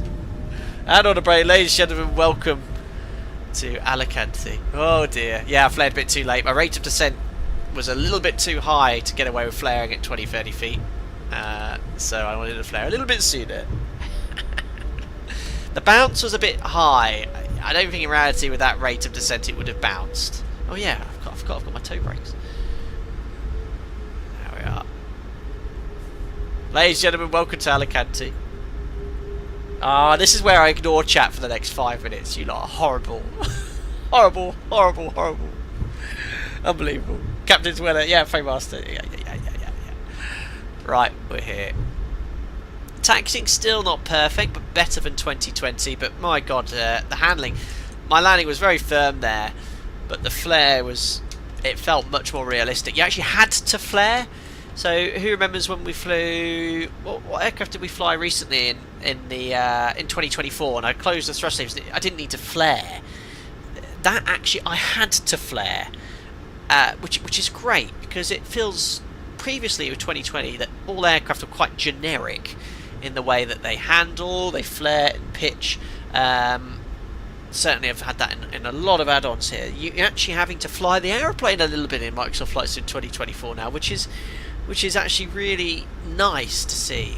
Okay, just you see the textures get a bit blurry, but yeah, great. Yeah, it was demonstration purposes only. Yeah, that was a bounce landing which I wanted to demonstrate. But yeah, that's great. Yeah, the A350 maybe. Yeah, some aircraft 50. 40. need further refining, 30. but great 20. to see this in 2024 now, guys. We've been waiting for this to come. Simbev, thank you for the $5, sir. Very kind. Jar landing for sure. Anyone have a number for a chiropractor? Yeah, brilliant. Any more? I've heard them all before, guys. Unbelievable. Thank you very much.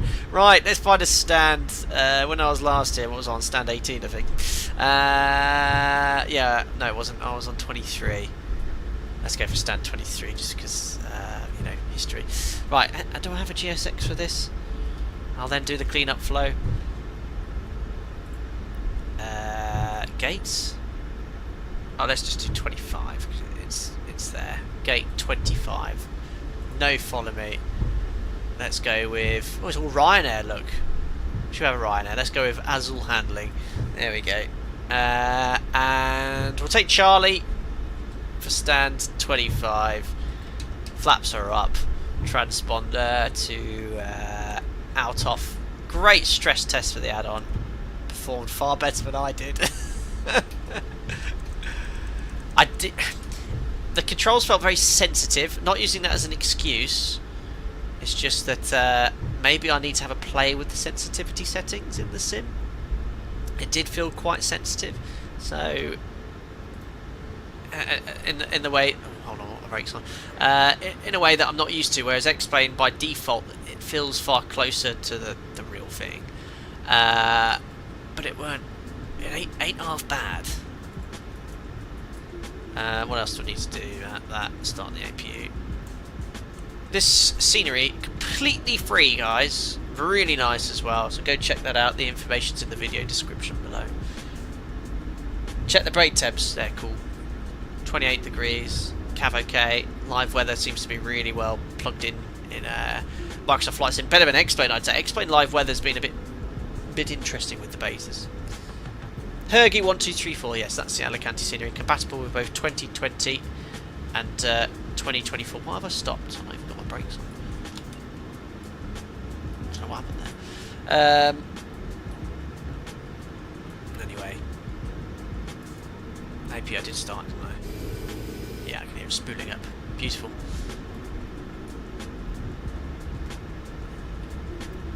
And stand 25. Oh, it's been 3 minutes taxiing in. Shut down engine number 2.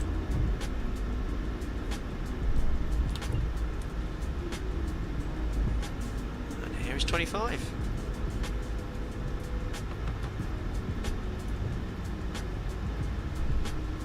One thing I love about the Max in real life is single engine taxi is so much easier because of the thrust available at idle.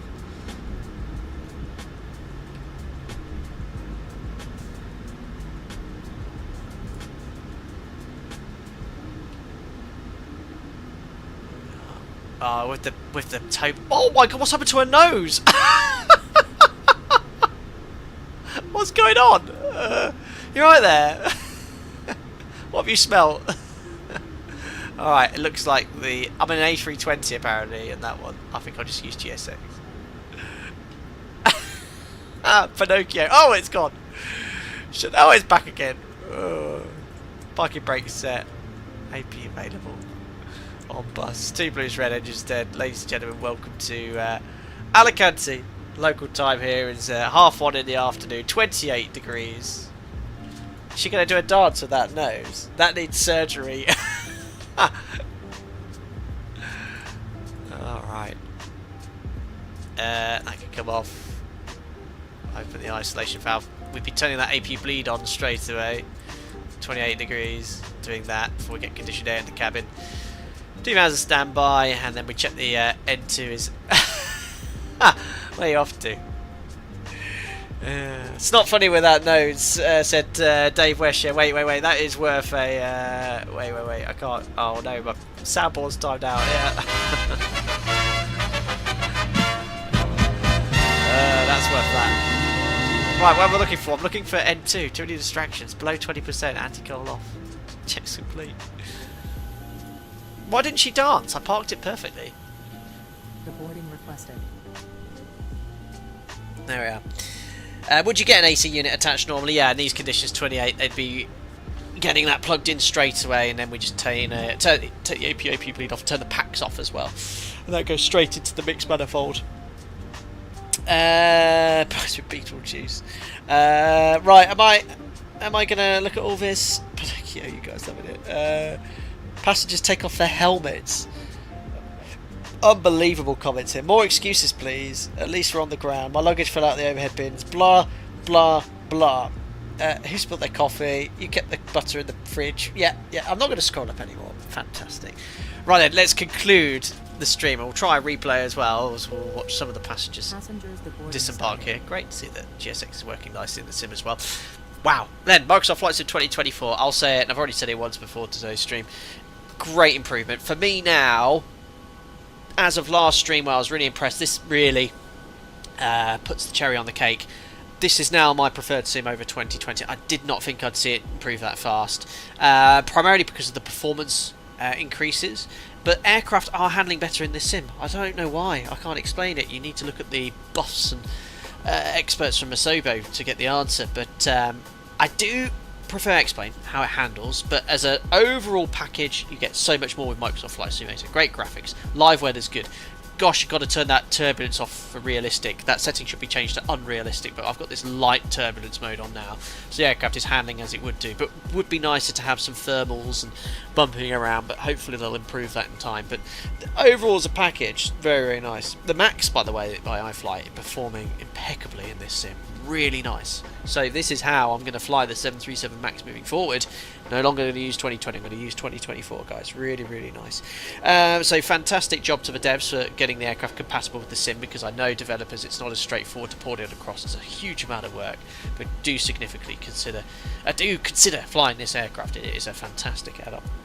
Anyway, that's it for this live stream. Don't forget, I'll be live again in 3.5 hours in Colombia, where we have got the FSS 727, but V Pilot Studios have sent me loads of their scenery for Colombia, and it's working really, really nicely, and it was very generous of them to send over the scenery. So I thought I'd do some, is it Aerosuk? How do you pronounce this? Real world 727 ops. We're going to do 2 sectors in Colombia. One sector's 50 minutes, the other's only 25 in the 727, live time, live weather. It's going to be fun. So join me there, 4 o'clock British summer time, and we'll have some fun in that sim in 2024 as well. So very, very good. Aerosuk. I can't pronounce it. I've got to learn it before the start of the stream, but that's what we'll do.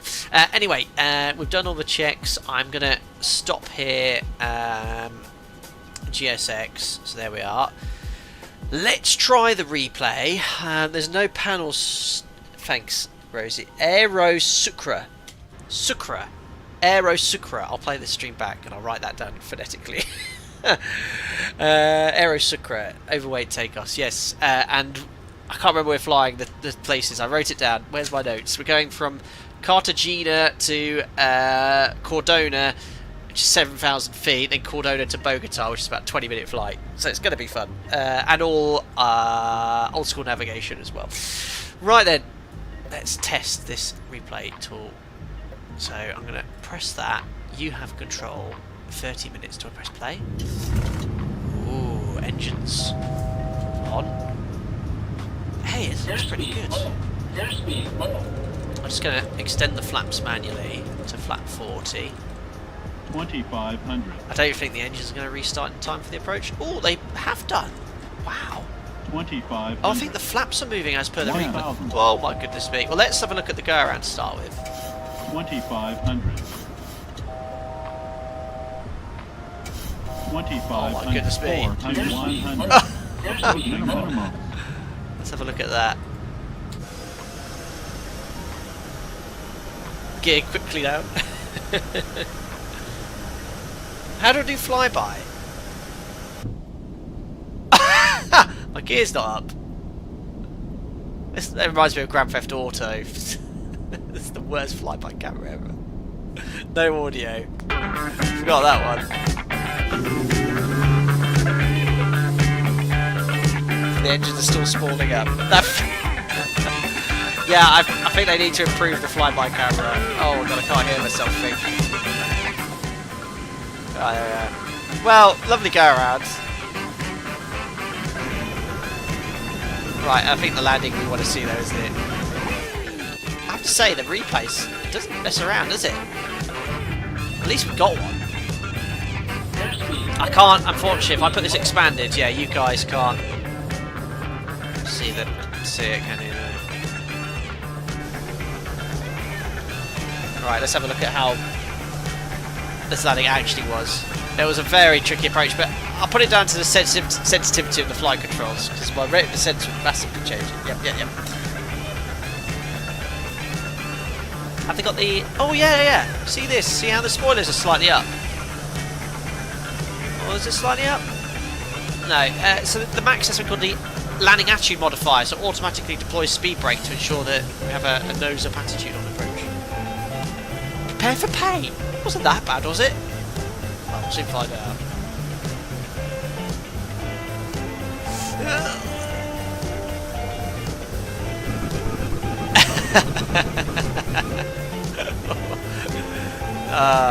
Well, oh yeah, because it's a replay, I've got to do the replay. Yeah, just to show the spoilers. I mean, that would explain the bounce if the spoilers didn't come up. But I definitely had them armed. Or did I? Well, they should do when the reverse is deployed, but... Anyway. That was a bouncy one. I don't think it's worth looking at another angle. Fine.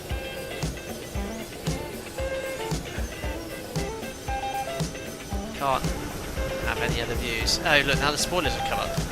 Yes. Oh, I can control them now. Okay. He likes landing so much he does it twice if possible. Brilliant, Edo. Yeah, the flaps aren't even out on the replay. That's me doing the spoilers. Yeah. See, landing's okay. It's better than 2020, but it doesn't have anything on X-Plane, the landing physics. Nothing on X-Plane. It's fine. It's for the average user, but anyway. Rosie, I saw that comment. No, my vertebrae. Unbelievable. Right then, I'll pop you a bit further back on the approach. There's Benidorm over there. Look, you can just about see the distance. Right then, guys. Well, thank you very much for tuning in. As mentioned, we'll be going live again at 4 o'clock British Summer Time, about 3.5 hours time, in the 727 FSS with the V-Pilot Studios scenery. Looking forward to it. Oh, my flaps are going up, apparently. So yeah, looking forward to it, guys. And if you enjoyed the stream, don't forget to like and subscribe. It is worthwhile getting 2024 now. I'm not at all paid or told to say that by Microsoft. It is a really solid simulator, so go get it, enjoy it, and try out the iFly 737 Max. Anyway, I hope to see some of you guys shortly. If not, enjoy your upcoming weekend, and I'll see you all soon. We'll hopefully see you later. Bye.